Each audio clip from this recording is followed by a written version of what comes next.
इसकी शुरुआत एक बहुत ही सुंदर पर डरावनी चीज से हुई। आसमान में एक ऐसी घटना घटी जिसने इंसानों की तबाही का ऐलान कर दिया।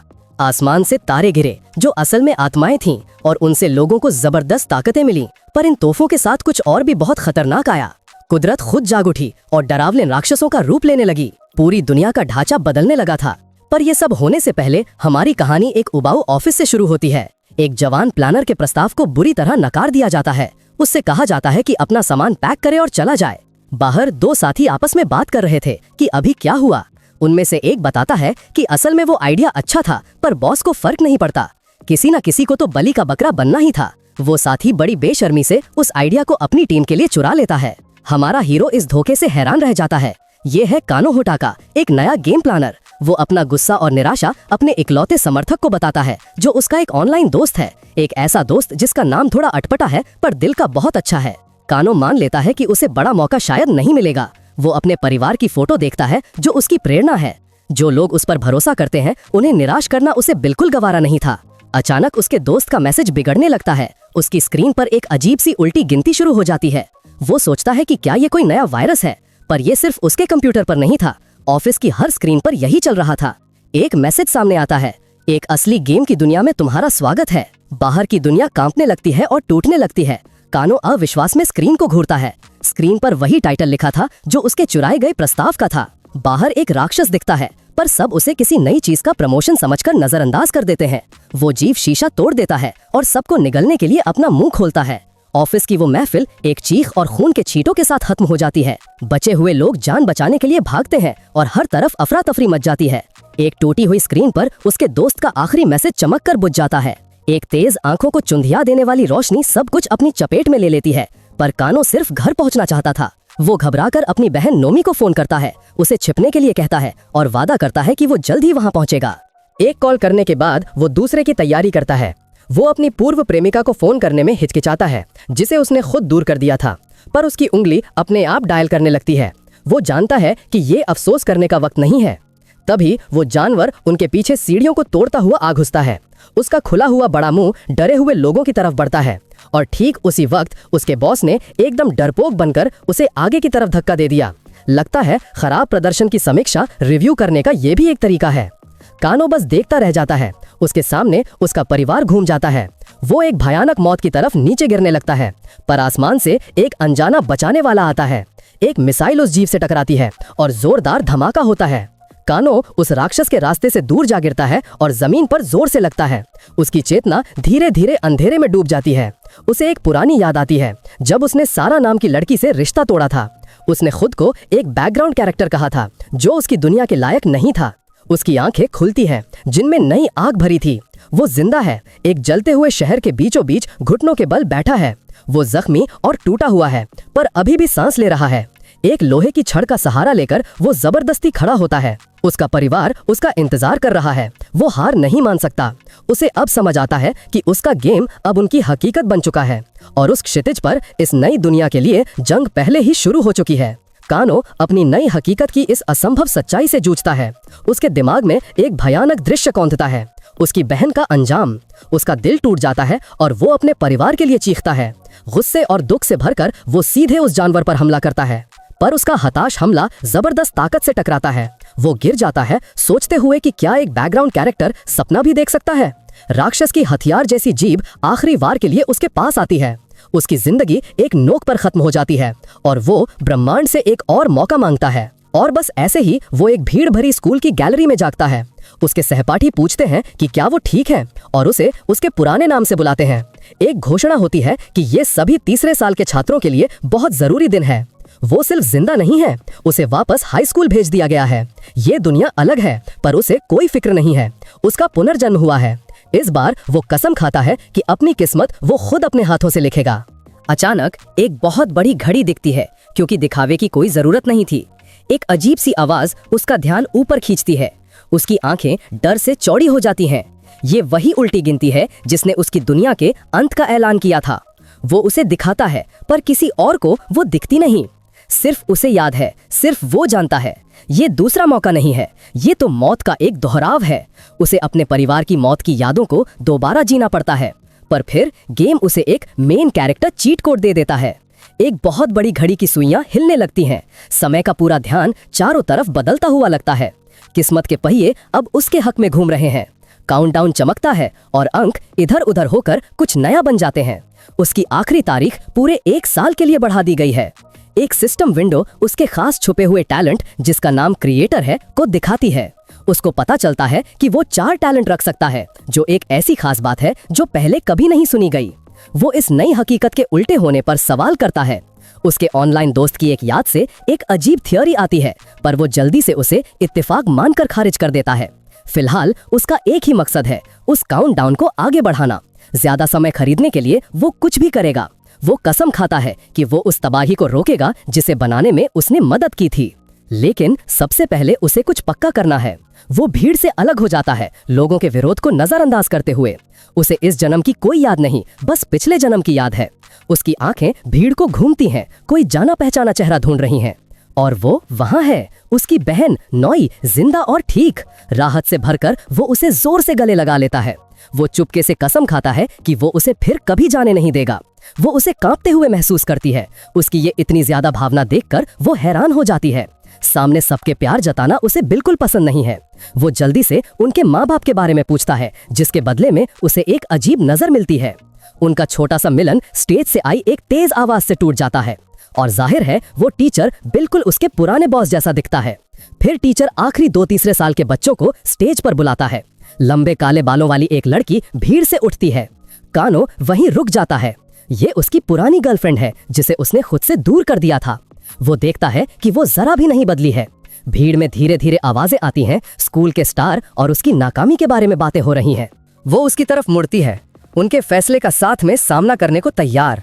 वो नई हिम्मत के साथ चलता है, पर उसका दिमाग कहीं और है। टीचर अवेकनिंग सेरेमनी, जागरण समारोह समझाना शुरू करता है। इस दुनिया में सब कुछ सिर्फ एक ही चीज से तय होता है, स्टार रैंक से। एक ऐसा नंबर जो किसी भी इंसान का पूरा भविष्य तय करता है। वो इसे उनकी जिंदगी का सबसे जरूरी माप बताता है। तरीका आसान है, मशीन को छुओ और अपना नसीब पता करो। टीचर घोषणा करता है कि अब स्कूल के स्टार हगार की बारी है। एक तेज रोशनी फूटती है जो उसका बेहतरीन स्टार रैंक 16 दिखाती है। भीड़ अपने स्कूल के सुपर एलीट की तारीफ में शोर मचा देती है, पर वो तारीफ जल्दी ही कानों का मजाक बनाने में बदल जाती है। उसकी बहन नूमी उसकी इज्जत बचाने के लिए बीच में आती है। जब कोई और उस पर विश्वास नहीं करता, तब भी वो उस पर यकीन करती है। कानो आगे बढ़ता है, इस दुनिया के निर्दयी रैंकिंग सिस्टम के बारे में सोचता हुआ। वो खुद को तैयार करता है अपने नए नसीब का सामना करने के लिए। नतीजा कुछ नहीं, वो जागृत नहीं हो पाता। पूरा स्कूल जोर से हंसने और मजाक उड़ाने लगता है। यहाँ तक कि टीचर भी उसकी सबके सामने हुई बेइज्जती का मजा लेते हुए उनके साथ हंसने लगता है। पर एक छिपी हुई सिस्टम विंडो कुछ और ही बताती है। उसके क्रिएटर टैलेंट ने पूरी मशीन की शक्ति खींच ली है। जब वो अनमोल मशीन बंद हो जाती है तो इंस्ट्रक्टर्स घबरा जाते हैं। वो देखते हैं कि एनर्जी कोर पूरी तरह खाली हो चुका है। टीचर उसे फिर से भरने को बोलता है, पर ये इतना आसान नहीं है। वो इसे कानो को पूरी तरह कुचल देने का अच्छा मौका देखता है। कानो ये चुनौती समझ जाता है और उसके साथ खेलने का फैसला करता है। वो अपनी स्किल फिर से चालू करता है और ज्यादा छिपी हुई एनर्जी निकाल लेता है। टीचर गुस्से में आ जाता है और खराबी के लिए अपने स्टाफ को दोष देता है। टेक्नीशियन कांपता है, उसको समझ नहीं आता कि ये क्या हो रहा है। परेशान होके टीचर अगले चरण यानी फेज की तरफ बढ़ने का फैसला करता है। सारे नए जागृत स्टूडेंट्स के लिए एक ट्रायल डंजन खोला जाता है, पर कानो को अंदर जाने से रोक दिया जाता है। उसे भाग लेने के लायक नहीं समझा जाता। उसके सहपाठी जो अब कवच पहने हैं उसे नीचा देखते हैं। सारा उसके पास आती है, उसके इतने शांत व्यवहार से हैरान है। उसको समझ नहीं आता कि सब में से कानो कैसे जागृत नहीं हो पाया, पर कानो में एक ऐसा विश्वास भरा है जो उसने पहले कभी नहीं देखा था। तभी एक नया लड़का उसकी लड़की को चुराने आ जाता है। वो घोषणा करता है कि वो दोनों एकदम परफेक्ट मैच हैं, जिसे भगवान ने खुद चुना है। सारा अपनी शक्ति दिखाती है। उसके स्टैट्स उसके एलीट होने की पुष्टि करते हैं। सिर्फ एक घोर से वो उस लड़के को पीछे हटने को बोलती है। उसकी घबराहट पैदा करने वाली शक्ति से वो और उसके दोस्त भाग जाते हैं। वो वापस चला जाता है, पर डंजन के अंदर हिसाब चुकाने का वादा करके। कानो समझाने की कोशिश करता है, पर सारा उसके शांत रहने को गलत समझ लेती है। वो मानती है कि वो निराश नहीं है, बस उसके लिए दुखी है। वो कहती है कि वो इतनी मजबूत बनेगी कि वो उन दोनों की रक्षा कर सके। उसके दिमाग में उस वादे की याद आती है जो उसने कभी उससे किया था।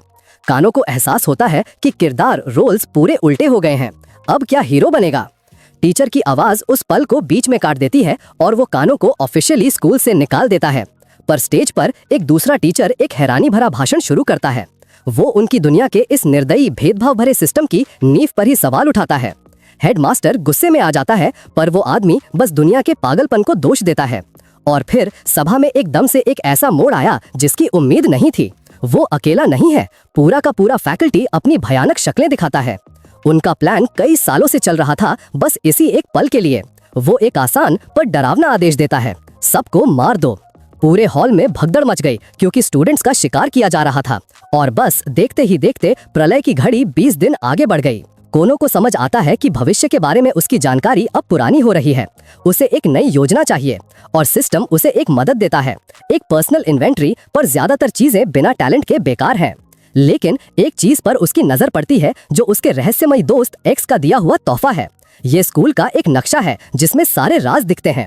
वो तुरंत उसे खरीद लेता है। नक्शा तुरंत उसे उसकी बहन की जगह का रास्ता दिखाता है। वो नोई को ढूंढता है जिसमें लगता है कोई खास क्षमता जाग गई है। सवाल पूछने का बिल्कुल वक्त नहीं है। वो उसका हाथ पकड़ता है और उसे खींचकर सुरक्षित जगह लाता है। जैसे ही वो उसे छूता है, उसकी क्रिएटर स्किल चालू होने लगती है। वो हैरान रह जाता है जब देखता है कि उसकी बहन का स्टार रैंक लगभग सारा जितना ऊंचा है। लगता है उसकी छोटी बहन इस दुनिया के छिपे हुए एलीट खास लोगों में से एक है। सिस्टम बताता है कि किसी भी प्लेयर की ताकत के 3 आधार क्या हैं। ये एक आसान फॉर्मूला है, लेवल गुणा स्टार रैंक बराबर पावर ताकत। एक गेम प्लानर होने के नाते कोनो को ये सिस्टम हैरानी से भरा संतुलित लगता है। जबकि भगवान ने नियम बनाए हैं, उन्हें तोड़ने के भी तरीके हैं। इस दुनिया की सबसे बड़ी ताकत है स्टार रैंक 0 यानी सूरज। लेकिन कोनो का क्रिएटर टैलेंट तो जाने पहचाने ब्रह्मांड से भी बाहर है। उसका रैंक 0 नहीं है, वो अनंत है, इन्फिनिटी है। सिस्टम उसे एक चुनाव देता है, अपनी बहन के ए रैंक वाले टैलेंट को कॉपी करने का। इसी बीच टीचर मॉन्स्टर छात्रों पर अपना गुस्सा निकालता है। नोसोमी डर के मारे जम गई है, वो हिल भी नहीं पा रही। वो मॉन्स्टर उसी पर निशाना साधता है, हमला करने को तैयार है। लेकिन कोनो बिजली की तेजी से आता है और उसे धक्का देकर सुरक्षित करता है। वो उस मॉन्स्टर के हमले का जवाब अपने मुक्के से देता है। वो जानवर दहाड़ता है क्योंकि एक बिना रैंक वाले लड़के ने दखल दिया। लेकिन मुक्के की मार से उसकी बांह टूट जाती है और वो दर्द से पीछे हटता है। वो समझ नहीं पाता कि एक बिना क्षमता वाला स्टूडेंट इतनी ताकत कैसे रख सकता है। कोनो सामने खड़ा है, उसके नए स्टैट्स सबको दिखाई दे रहे हैं। उसने एक फाइटिंग टैलेंट कॉपी कर लिया है और पॉइंट्स खर्च करके एक योद्धा बन गया है। मॉन्स्टर इसे बस किस्मत मानता है, हार मानने को तैयार नहीं होता। कोनो जवाब में उसके जबड़े पर जोरदार अपरकट मारता है। अचानक मॉन्स्टर अपनी जान की भीख मांगने लगता है, खुद को पीड़ित बताता है। पर कोनो को याद है कि इसने उसकी बहन को धमकी दी थी। कोई रहम नहीं होगा। एक आखिरी जोरदार मुक्के के साथ लड़ाई खत्म हो जाती है। वो जमीन पर आता है। मॉन्स्टर सिर्फ 2 हिट में हार गया। एक सिस्टम विंडो उसकी जीत की पुष्टि करती है और उसे बोनस पॉइंट्स देती है। नोसोमी हैरान है, पर कोनो उससे कहता है कि अब जाने का समय है। बाकी स्टूडेंट्स उसके पीछे आ जाते हैं। वो उनका नया हीरो है। वो अपनी बहन से कहता है कि भागना नहीं बल्कि छुपना है। स्टूडेंट्स गेट तक पहुंचते हैं और उन्हें रोशनी की एक अजीब सी दीवार दिखती है। लेकिन स्कूल का गुंडा अपना रास्ता बनाता हुआ आगे आता है। इंतजार से तंग आ चुका है। वो गुंडा सब पर हंसता है, कहता है कि हिचकिचाने वाले सब बेवकूफ हैं। वो बैरियर को छूता है और तुरंत रोशनी के एक झटके में डूब जाता है। एक जबरदस्त धमाका उसे और उसके दोस्तों को पीछे फेंक देता है। बाकी स्टूडेंट्स इस भयानक इंस्टेंट कर्मा को दंग रह जाते हैं। उनके आसपास दूसरे लोग चिल्लाने लगते हैं, दर्द से गिर पड़ते हैं। एक लड़की की समझदारी 0 हो जाती है और एक काली शक्ति उसे निगलने लगती है। टीचर मॉन्स्टर हंसता है और एक छिपे हुए खतरे का राज खोलता है। सिस्टम विंडो इसकी पुष्टि करती है, कम सैनिटी मतलब कम ताकत। कोनो को एहसास होता है कि इस दुनिया के ऐसे नियम हैं जो उसने नहीं बनाए। वो सबकी सैनिटी देख सकता है, जो जिंदा रहने के लिए एक जरूरी चीज है। उसकी पहली प्राथमिकता है इकट्ठा होने के लिए एक सुरक्षित जगह ढूंढना। उसके दोस्त का नक्शा एक ही सुरक्षित ठिकाना दिखाता है, जिम्नेजियम। लेकिन मदद के लिए एक जोरदार चीख उन्हें वहीं रोक देती है। मीना नाम की एक लड़की जमीन पर पड़ी है। उसकी सैनिटी बहुत कम हो गई है। कोनो अपनी बहन को खींचने की कोशिश करता है, चेतावनी देता है कि अब बहुत देर हो चुकी है। पर नोसोमी अपनी सबसे अच्छी दोस्त को छोड़ने से मना कर देती है। वो एक फोन और हेडफोन लेकर मीना के पास भागती है। ये एक सिल्वर की नाम का ऐप है जिसे सैनिटी वापस लाने के लिए बनाया गया है, कीमत पर जाहिर है। ऐप अलग अलग तरह की मानसिक परेशानी के लिए अलग अलग मोड्स दिखाता है। कोनो ध्यान देता है कि तबाही के बाद भी कैपिटलिज्म पूंजीवाद बच गया है। लेकिन मीना जो डर में खोई हुई है, उस मदद को जोर से मना करती है। उसकी सैनिटी गिरकर 0 हो जाती है और बदलाव पूरा हो जाता है। नोसोमी दहशत में देखती है। उसे एहसास होता है कि वो नाकाम हो गई। उसकी सबसे अच्छी दोस्त अब एक बेअक्ल टैंकल वाला जानवर बन गई है। वो जानवर हमला करता है, अपनी पुरानी दोस्त पर जानलेवा वार करता है, पर कोनो बीच में आता है और उस हमले को खाली हाथों से पकड़ लेता है। वो बड़ी आसानी से मॉन्स्टर की ताकत को मोड़ देता है। एक जोरदार लात उस जानवर को पीछे धकेल देती है। कोनो जानता है कि इसका अंत सिर्फ एक ही तरीके से हो सकता है।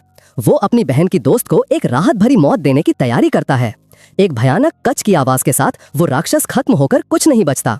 एक सिस्टम विंडो इस किल की पुष्टि करती है और कानो को पॉइंट्स मिलते हैं, पर नोमी निराशा में डूब जाती है। इस सब त्रासदी के लिए अपनी ही दयालुता को दोष देती है। उसे लगता है कि उसकी हमदर्दी कोई अच्छी बात नहीं बल्कि एक खतरनाक कमजोरी है। वो अपने भाई से भीख मांगती है कि वो बस एक बार उसके इस बेवकूफ दिल की बात मान ले, लेकिन कानो को उसमें सिर्फ ताकत दिखती है और वो कसम खाता है कि जब तक वो खुद अपनी ताकत नहीं ढूंढ लेती तब तक वो उसकी रक्षा करेगा। सिस्टम एक नए मिशन का संकेत देता है। छात्रों को बचाने पर बोनस पॉइंट्स मिलेंगे। नोमी उसकी बातों से थोड़ी उलझन में है, पर वो बस अपना हाथ आगे बढ़ाता है। वो वादा करता है कि वो चाहे जो भी चुने वो हमेशा उसका साथ देगा। अपने भाई की मदद से उसे फिर से खड़े होने की हिम्मत मिलती है। उनका नया प्लान आसान है, इस अफरा तफरी से निकलना और एक सुरक्षित जगह ढूंढना। नोमी स्कूल के शेल्टर का सुझाव देती है, पर कानो जानता है कि ये एक जाल है। बदले हुए टीचर इस स्कूल का कोना कोना जानते हैं, इसलिए वो जगह मौत का कुआं है। उसके दिमाग में एक दूसरी जगह है, स्कूल का जिम। अंदर दर्जनों छात्र डर के मारे सहमे हुए एक साथ बैठे हैं। कानो भीड़ को देखता है। उसने अपने प्लान के लिए मुख्य लोगों को इकट्ठा कर लिया है, पर तुरंत ही एक ऊंचे दर्जे का छात्र उसकी लीडरशिप को चुनौती देता है। कानो सबको यकीन दिलाता है कि उसके पास बाहर निकलने का रास्ता है, पर वो सब उससे जवाब मांगते हैं। वो शांति से एक बास्केटबॉल उठाता है और कहता है कि इसी में उनकी मुक्ति है। मुस्कुराते हुए वो इसी जिम की पुरानी भूतिया कहानियां छेड़ देता है। छात्र विषय के इस अचानक बदलाव से हैरान है। चुनौती देने वाला अराता उस पर कीमती समय बर्बाद करने का इल्जाम लगाता है, लेकिन नोसोमी बीच में आती है। अपने भाई पर उसका भरोसा अटल है। जिन लोगों ने उसे लड़ते देखा था वो भी नोसोमी का साथ देते हैं और शक करने वालों को चुप करा देते हैं। बचे हुए लोगों के बीच तनाव बढ़ने लगता है। वो एक दूसरे पर गुस्सा करने लगते हैं। कानो तनाव को तोड़ता है और कहता है कि अभी लड़ने का समय नहीं है। वो उन्हें एक आखिरी मौका देता है, या तो उसके इस पागलपन भरे प्लान पर भरोसा करो या यहाँ से निकल जाओ और निश्चित मौत का सामना करो। उत्सुक होकर अराता इस चमत्कार पर दाव लगाने का फैसला करता है और रुक जाता है। जब ग्रुप एकजुट हो जाता है तो बास्केटबॉल टीम का सबसे अच्छा खिलाड़ी अपनी मदद की पेशकश करता है। कानो हाथ मिलाता है और एक नया टैलेंट कॉपी कर लेता है। बास्केटबॉल सबसे बेहतरीन लड़ाई वाला खेल। वो एक ऐसी लड़की को ढूंढता है जिसके पास ऊंचे दर्जे की सटीकता, एक्यूरेसी का टैलेंट है। वो उसे कॉपी करता है और बदले में उसे कुछ बिन मांगी जिंदगी की सलाह भी देता है। सिस्टम कॉपी की पुष्टि करता है और उसके पास अब सिर्फ एक स्लॉट बचा है। उसके नए दोस्त स्वाभाविक रूप से उलझन में है, पर कानो सिर्फ टैलेंट इकट्ठा नहीं कर रहा है, वो उन्हें मिला रहा है, फ्यूज कर रहा है। बास्केटबॉल और सटीकता मिलकर एक नया क्षमता बढ़ाने वाला कौशल बन जाते हैं। वो तुरंत अपने नए कौशल को दिखाता है। छात्र उसकी बेहतरीन फॉर्म अंदाज देखकर दंग रह जाते हैं। वो शॉट डालता है, पर उन्हें अभी भी उसका प्लान समझ नहीं आता। पर ये तो बस वार्म अप था। वो फ्री थ्रो लाइन से कूदता है, गुरुत्वाकर्षण ग्रेविटी को चुनौती देता है और जोरदार डंक मारकर रिंग को हिला देता है। फिर बहुत दूर से एकदम सही 3 पॉइंट वाला शॉट। भीड़ खुशी से चिल्ला उठती है। पल भर के लिए सब उस कयामत को भूल जाते हैं। लेकिन अराता जानता है कि इस पागलपन के पीछे भी कोई तरीका है। कानो आखिरकार जिम की पुरानी कहानी पर आधारित अपना प्लान बताता है। एक खास शॉट मारने से एक छिपी हुई पूरी तरह सुरक्षित जगह खुल जाएगी। अराता हैरान है और पूछता है कि उसे ये राज कैसे पता चला। कानो बताता है कि उसने इस चीट के लिए 10,000 पॉइंट्स खर्च किए थे। ये थोड़ा शर्मनाक है, पर उनके बचने के लिए जरूरी था। वो हाफ कोर्ट लाइन से आखिरी शॉट की तैयारी करता है। गेंद हवा में उड़ती है और बिना रिंग को छुए अंदर चली जाती है। छात्र तालियां बजाते हैं। उन्हें यकीन है कि वे बच गए। वो जिम में जगह ढूंढते हैं, पर वो छिपी हुई जगह कहीं नहीं मिलती। अराता उसका सामना करता है, पर कानो शांति से कहता है कि अभी खत्म नहीं हुआ है। वो समझाता है कि आखिरी शॉट ही उनकी मुक्ति की असली चाबी है। जैसे ही उन्हें लगा कि उनके पास मौका है, निराशा फिर छा जाती है और उनका समय इससे बुरा नहीं हो सकता था। दरवाजे पर राक्षस हैं। 3 भयानक जानवर उनका छिपने का ठिकाना ढूंढ चुके हैं। वो बाहर की पक्की मौत और हाँ, अंदर की पक्की मौत के बीच फंस गए हैं। भीड़ घबराकर पीछे के दरवाजे की तरफ भागती है, पर नोमी का अपने भाई पर विश्वास अटल रहता है। अराता और बाकी सब किसी भी तरह दरवाजे पर रुकावट डालने की कोशिश करते हैं। अब उनकी सारी उम्मीदें कानो के उस आखिरी नामुमकिन शॉट पर टिकी हैं। वो पूरे भरोसे के साथ गेंद छोड़ता है। पूरा जिम सांस रोककर गेंद के उस सही चाप आर्क को देखता है। वो बिना किसी आवाज के नेट में समा जाती है। पर उनका जश्न तुरंत रुक जाता है क्योंकि राक्षस आखिरकार अंदर घुस आते हैं। सामने मौत देखकर छात्रों का होश उड़ जाता है। यहाँ तक कि अराता भी बस अब चमत्कार होने की भीख मांग सकता है। पर नोमी का अपने बड़े भाई पर विश्वास एक पल के लिए भी नहीं डगमगाता। सबकी निगाहें गेंद पर टिकी हैं। ये उनकी आखिरी उम्मीद है। वो बैकबोर्ड से टकराती है और रोशनी की एक चमक के साथ अंदर चली जाती है। एक सिस्टम विंडो इसकी पुष्टि करती है। वो भूतिया कहानी सच थी। वो राक्षस तेजी से आगे बढ़ते हैं, सबको फाड़ने के लिए तैयार, लेकिन उन्हें बस एक खाली हॉल जिम मिलता है। एक अकेला बास्केटबॉल लुढ़क कर उस जानवर के पैरों पर रुक जाता है। वो बीस्ट आसपास देखता है, पूरी तरह हैरान। गुस्से में वो जमीन पर जोर से मारता है क्योंकि वो शिकार नहीं ढूंढ पाया। एक छिपी हुई जगह से सब स्टूडेंट्स देख रहे हैं, पूरी तरह गायब। जब उन्हें एहसास होता है कि वो बच गए हैं तो उन्हें सुकून और खुशी मिलती है। कानो को उसके बहादुरी वाले बचाव के लिए बहुत ज्यादा पॉइंट्स मिलते हैं। अचानक वो स्कूल का सबसे मशहूर लड़का बन जाता है। कितनी अजीब बात है ना। नोई गर्व से चमक उठती है। उसका उस पर विश्वास सही साबित हुआ। अराता पास आता है, हाथ मिलाने और सच्ची माफी मांगने के लिए। भीड़ हैरान है। स्कूल का वो अकेला रहने वाला लड़का दूसरे के सामने झुक रहा है। कानो मान लेता है, पर उसका ध्यान पहले से ही उन लोगों पर है जो अभी भी खतरे में हैं। उसकी क्रिएटर स्किल, बनाने की क्षमता चालू हो जाती है। अराता के बड़े हुनर को पहचानती है, पर कानो उसे कॉपी नहीं करता। अपनी आखिरी जगह लड़ाई के स्किल के लिए बचा लेता है। अराता नतीजा अच्छा होने के बावजूद भी कानो के खतरनाक तरीकों पर सवाल उठाता है। कानो बस मुस्कुराता है और उस ज्यादा सीरियस जीनियस को कहता है कि थोड़ा हल्का रहो। फिर वो खजाने का संदूक ले लेता है जो मिशन पूरा करने का इनाम है। इनाम एक पौराणिक हथियार है, रोशनी का धनुष, जिसका नाम सरना है। बाकी स्टूडेंट्स हैरान हैं, कानो की नई ताकत से प्रभावित हो गए हैं। पर एक लड़की, एक तीरंदाज जिसका नाम शिजुनो है, उस धनुष को पहचान जाती है जिसका उसने हमेशा सपना देखा था। कानो सीधा उसके पास जाता है और उसे वो पौराणिक हथियार दे देता है। वो पूरी तरह से घबरा जाती है, मुश्किल से उसका हाथ पकड़ पाती है। उसका दिमाग तुरंत शादी और बच्चों के बारे में सोचने लगता है। वाह, ये तो जल्दी बढ़ गया। पर कानो का मकसद बस उसकी तीरंदाजी का हुनर खुद के लिए कॉपी करना है। एक रोशनी चमकती है और कानो उसमें घुल जाता है। स्टूडेंट्स हैरान होकर देखते हैं। उसने एक नया क्लास अनलॉक कर लिया है जो बेहद शानदार लाइट रेंजर है। पूरी तरह तैयार और लड़ाई के लिए रेडी होकर वो ऐलान करता है कि अब पलटकर वार करने का समय आ गया है। कहीं और एक राक्षस ने एक और डरे हुए स्टूडेंट को घेर लिया है। वो जानवर अपने शिकार के साथ खेल रहा है, उसके डर का मजा ले रहा है। वो हंसी उड़ाता है, उस बेकार इंसान को आखिरी वार देने के लिए तैयार है। पर अचानक रोशनी का एक तीर उसकी आंख में चुभ जाता है। वो स्टूडेंट ऊपर देखता है अपने बचाने वाले को जब वो राक्षस गिर जाता है। पास की छत से कानो तैयार खड़ा है, उसके नए धनुष की डोरी खींची हुई है। उसकी आंखें छोटी होती हैं। वो नीचे लड़के को चेतावनी देते हुए चिल्लाता है और ज्यादा राक्षस छाया से निकलते हैं, स्टूडेंट को घेर लेते हैं। सिस्टम बताता है कि उसके धनुष ने 2 नए स्किल्स अनलॉक कर लिए हैं। कानो अपनी नई तीरंदाजी की ताकत को छोड़ने के लिए तैयार होता है। एक और स्टूडेंट पकड़ा जाता है। उसका दोस्त मायूसी में उसका नाम चिल्ला रहा है। कानो बिल्डिंग से छलांग लगा देता है, सूरज डूबते वक्त एक शांत शिकारी की तरह। वो अपने धनुष को खींचता है, एक तीर को पूरी रोशनी से भर देता है। निशाना बिल्कुल सही लगता है, डूबती रोशनी में एक सुनहरी रेखा। वो अपने निशाने को पा लेता है और राक्षस को ताकत के एक धमाके में खत्म कर देता है। वो जमीन पर उतरता है, बचे हुए लोगों को चेतावनी देता है कि देर होने से पहले भाग जाओ। पर इतनी ताकत होने के बावजूद भी वो जानता है कि उसके कम स्टैट्स उसकी सबसे बड़ी कमजोरी है। वो हिम्मत जुटाता है, ये जानते हुए कि इस हकीकत में कोई सेफ पॉइंट नहीं है। पूरे शहर में रोशनी के निशान दिखते हैं क्योंकि तारे वाली आत्माएं इकट्ठी हो रही हैं। सिस्टम मैप उसकी तरक्की दिखाता है। 100 लोग बचाए और 42,000 पॉइंट्स कमाए। सिस्टम उसकी तरक्की की पुष्टि करता है। बस एक ही जानवर बचा है। कानो थक चुका है। वो गिरे हुए राक्षसों से घिरा हुआ है। एक सख्त निश्चय के साथ वो अपने सिस्टम स्टोरेज को खोलता है। उसने नए हथियार अनलॉक किए हैं, पर उनकी कीमत बहुत ज्यादा है। लगता है दुनिया बचाने का काम इतना पैसा नहीं देता जितना उसने सोचा था।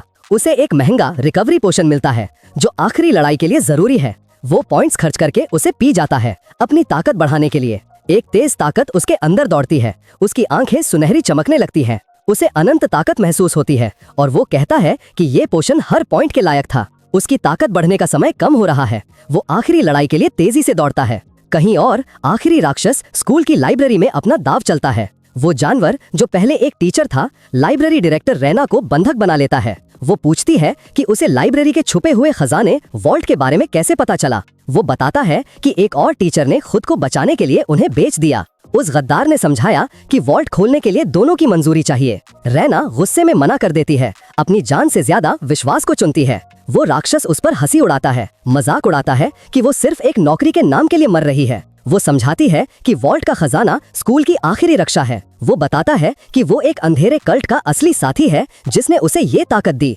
रैना डर जाती है। उसे एहसास होता है कि ये धोखा उसकी सोच से भी ज्यादा गहरा है। वो राक्षस आखिरी बार डराने वाली धमकी देता है कि वो हर चीज पर कब्जा कर लेगा, पर उसकी लंबी बात रोशनी के एक अचानक तीर से रुक जाती है। वो जानवर पीछे हटता है। इस हमले से पूरी तरह दंग रह जाता है। तीरों की बौछार उसकी आंखों को चीरती है, पल भर में अंधा कर देती है, पर वो फिर से ठीक हो जाता है और उसकी छाती पर एक बड़ी चमकती हुई आंख दिखती है। वो गरजता है, अपने छुपने वाले दुश्मन को सीधा सामने आने की चुनौती देता है। कानो इस पुकार का जवाब देता है और अपनी मुट्ठी उस जानवर की कमजोर जगह पर मारता है। उससे जो जोरदार झटका लगता है वो उसे लाइब्रेरी में पीछे की तरफ फेंक देता है। वो नीचे गिरता है, दूसरे दाव के लिए तैयार। तभी गद्दार उसका चेहरा पहचान लेता है। डायरेक्टर और गद्दार दोनों उस बिना शक्ति वाले स्टूडेंट को जिंदा देखकर हैरान रह जाते हैं। कानो देर से आने के लिए माफी मांगता है, पर डायरेक्टर बस जिंदा होने के लिए शुक्रगुजार है। वो गद्दार की तरफ मुड़ता है। उसकी आंखों में ठंडे गुस्से की आग जल रही है। वो डरपोक टीचर हकलाता है और कानो के पढ़ाई लिखाई वाले भविष्य को बर्बाद करने की धमकी देता है, मगर कानो वादा करता है कि वो मॉन्स्टर्स को मारने में फर्स्ट क्लास से ग्रेजुएट करेगा। वो जानवर दहाड़ता है। उसके सारे प्लान्स इस एक स्टूडेंट की वजह से पूरे बिगड़ चुके हैं। उसको समझ नहीं आता कि बिना शक्ति वाले लड़के से इतनी ताकत कैसे आ रही है। एक तेज और गुस्से वाले झपटे के साथ वो पहले इस गड़बड़ी को खत्म करने का फैसला करता है। गद्दार घबरा जाता है। कानो को इल्जाम देता है कि उसने हालात और खराब कर दिए। वो कानो को आगे धकेलने की कोशिश करता है, जो कि अब उसके टीचर्स की बुरी आदत बन चुकी है, मगर कानो एक तरफ हो जाता है और उस डरपोक को उसके नए दोस्त का अकेले सामना करने के लिए छोड़ देता है। मॉन्स्टर की लटें उसे पकड़ लेती हैं और गद्दार का करियर हमेशा के लिए खत्म हो जाता है। उसके आखिरी पल हैरानी में निकलते हैं। वो अपने ही मोहरे से हार चुका था। वो मॉन्स्टर अपने पहले के साथी को ऊपर उठाता है, उसकी कमजोरी से नफरत करते हुए। एक आखिरी जोरदार वार से गद्दार दुनिया से मिटा दिया जाता है। कानो आमतौर पर बोलता है कि अब वो तिजोरी नहीं खोल सकते। बड़ी अफसोस की बात है। मॉन्स्टर की आंखें शुद्ध गुस्से से चमक उठती हैं। वो अपना सर पकड़ लेता है। उसे एहसास होता है कि उसने अपनी एकमात्र चाबी को मार दिया है। ये तय करके कि उसका मुख्य मकसद तो पूरा हो गया है, वो जानवर पीछे हटने की तैयारी करता है। वो कानो को एक ऐसी मुसीबत मानकर हटा देता है जिसके लिए उसके पास समय नहीं है, मगर कानो इस आखिरी दुश्मन को ऐसे ही जाने नहीं देगा। वो आगे दौड़ता है। उसकी मुट्ठी सुनहरी ताकत से चिंगारियां निकाल रही है। मॉन्स्टर एक मजबूत ढाल खड़ा करता है, अपनी सुरक्षा पर पूरा भरोसा करते हुए। कानो की मुट्ठी टकराती है और उस रुकावट के पार एक तेज झटका लगता है। वो जानवर हंसी उड़ाता है और उसकी कोशिशों को बिल्कुल बेकार बताता है, मगर वो ढाल उस जबरदस्त ताकत के सामने कांच की तरह टूट जाती है। वो फिर तेज रफ्तार से कई भयानक वार करता है। मॉन्स्टर हवा में उड़ जाता है, किताबों की अलमारियों से टकराता हुआ। वो घोषणा करता है कि कॉनर अब इस गुफा की नई चाबी बनेगा। रिया हैरान रह जाती है। उसे एहसास होता है कि इसकी ताकत तो स्कूल के प्रिंसिपल जितनी है। मॉन्स्टर ठीक हो जाता है और उसका गुस्सा उसको एक नया और मजबूत बचाव देता है। मॉन्स्टर गुस्से से खौलता है। उसका गुस्सा सामने खड़े लड़के पर टिका हुआ है। वो हवा में चला जाता है और कानो को रास्ते की रुकावट घोषित करता है। वो वादा करता है कि अगली मुलाकात के लिए वो कानो का नाम याद रखेगा। आखिरी धमकी देकर वो छत तोड़कर भाग जाता है ताकि किसी और दिन लड़े, लेकिन रैना जानती है कि वो उसे गुफा की चाबी लेकर भागने नहीं दे सकती। वो पीछा करने की तैयारी करती है। उसे हर हाल में रोकने का पक्का इरादा है। कानो उसे रोकता है और कहता है कि इस बार हम साथ मिलकर काम करते हैं। वो जल्दी से अपनी सिस्टम स्क्रीन खोलता है और अपनी बास्केटबॉल की खासियत को छोड़ देता है।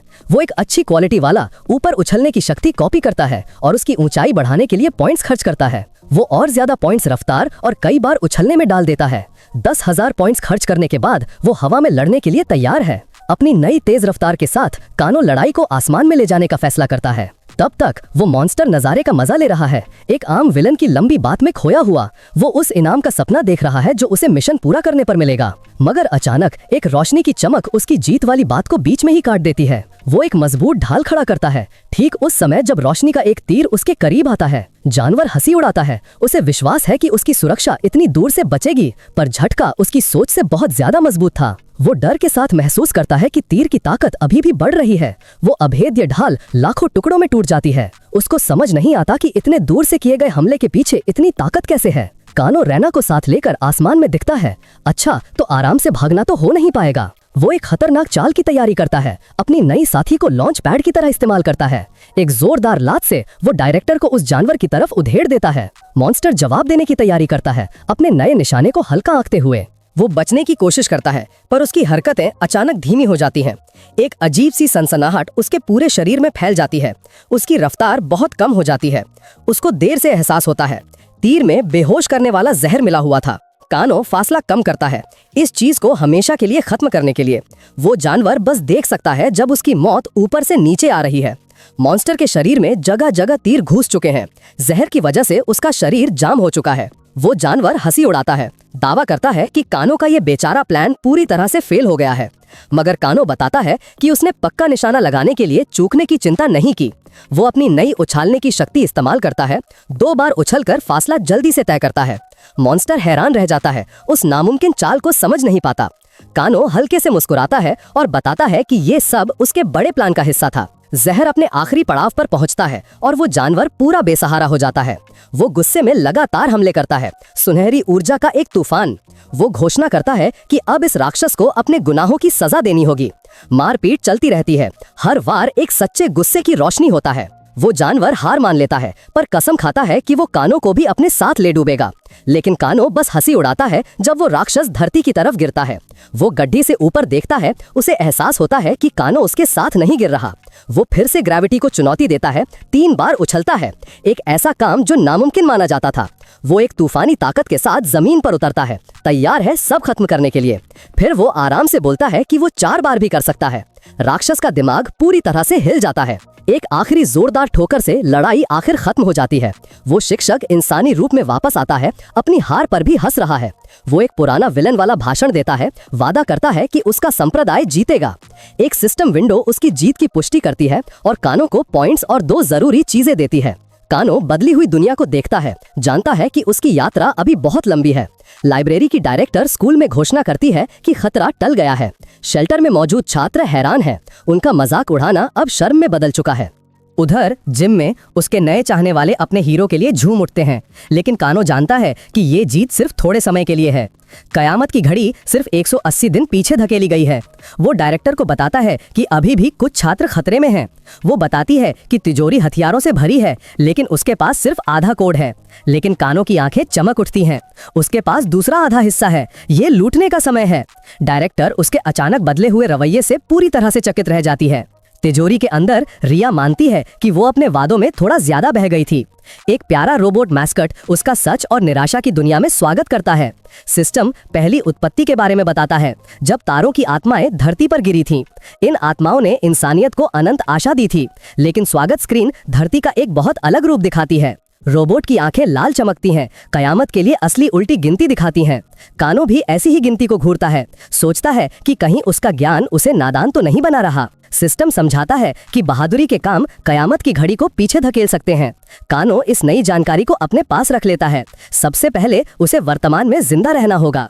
अब वो ट्रायल डंजन में है, लेकिन एक डरावने नए नियम के साथ। दोबारा जीवित नहीं हो सकते। ये बदलाव उसके असली डिजाइन में नहीं था। कोई नियम बदल रहा है। वो अपने हारे हुए दुश्मनों के ऊपर बैठा है, सामने ट्रायल टॉवर को घूर रहा है। अगले बॉस का सामना करने से पहले वो कुछ जानकारी इकट्ठा करने का फैसला करता है। सिस्टम पहले संकट का विवरण देता है, अंदर की तारों की आत्माओं को नियंत्रित करना। दूसरा संकट वातावरण से जुड़ा था, जब कुदरत खुद इंसानियत के खिलाफ हो गई। तीसरा संकट क्षेत्रीय था, जिसने बचने वालों को किलेबंद शहरों में रहने पर मजबूर किया। लेकिन आखिरी जानलेवा संकट अंदर से आया, जब इंसानियत खुद ही एक दूसरे के खिलाफ हो गई। कानो को एहसास होता है कि इस दुनिया का इतिहास लगभग उसके गेम की कहानी जैसा ही है। उसका ज्ञान ही उसका सबसे बड़ा हथियार साबित होने के बाद अगली चुनौती सामने आती है। एक जबरदस्त भालू राजा दहाड़ता है, अपने अगले शिकार को मारने के लिए तैयार। उसके आंकड़े बहुत ज्यादा हैं। एक लेवल 30 का जानवर जिसका स्टार रैंक 69 है। लेकिन कानो वहीं खड़ा रहता है, आंखों पर पट्टी बंधी हुई है और वो बिल्कुल शांत है। जानवर के हमले के दबाव से जमीन टूट जाती है। उसकी आंखें गुस्से वाली गहरी लाल रोशनी से जल रही हैं। कानो उस हमले का सीधे सामना करता है। उसकी मुट्ठी कच्ची ताकत से चमक रही है। वो जानवर जमीन खोदता है, अपने पंजों से जंगल की फर्श को चीर देता है। अचानक राक्षस का दूसरा सिर निकल आता है और दोनों दर्द से तड़पते हैं। कानो का घूंसा तेज रोशनी के साथ लगता है। राक्षस हवा में उड़ जाता है। उसकी बांह सुनहरी आग में जल रही है। उस वार की जबरदस्त ताकत कानो को भी हवा में पीछे की तरफ धकेल देती है। वो जानवर के हमले का जवाब एक जबरदस्त अपरकट से देता है। वार की ताकत से राक्षस के पंजे टूट जाते हैं। कानो उसकी विशाल बांह पकड़ लेता है, छोड़ने से मना कर देता है। वो राक्षस की अपनी गति का इस्तेमाल करके उसे घुमाता है और जमीन तोड़ने वाली ताकत से उसे नीचे पटक देता है। वो जानवर गड्ढे के नीचे से दर्द में दहाड़ता है, लेकिन कानो पहले ही वापस दूसरे हमले के लिए हवा में उड़ रहा है। राक्षस सिर्फ हैरानी और गुस्से में घूर सकता है। एक खूनी लाल चांद की रोशनी में आखिरी काम शुरू होता है। वो जानवर उठता है, उसका शरीर जख्मों से भरा है, आखिरी बार लड़ने के लिए तैयार, लेकिन वो तुरंत चट्टान और ऊर्जा के तूफान में खत्म हो जाता है। एक सिस्टम विंडो उसकी जीत और मामूली इनाम की पुष्टि करती है। कानो इतने कम इनाम पर नाक सिकोड़ता है, लेकिन जानता है कि उसके हुनर बिल्कुल सही है। वो अपने आगे के बिल्ड पर सोचता है, अपने हुनर को जोड़ने की योजना बना रहा है। अचानक एक आवाज उसकी अकेले जीत के लिए तारीफ करती है।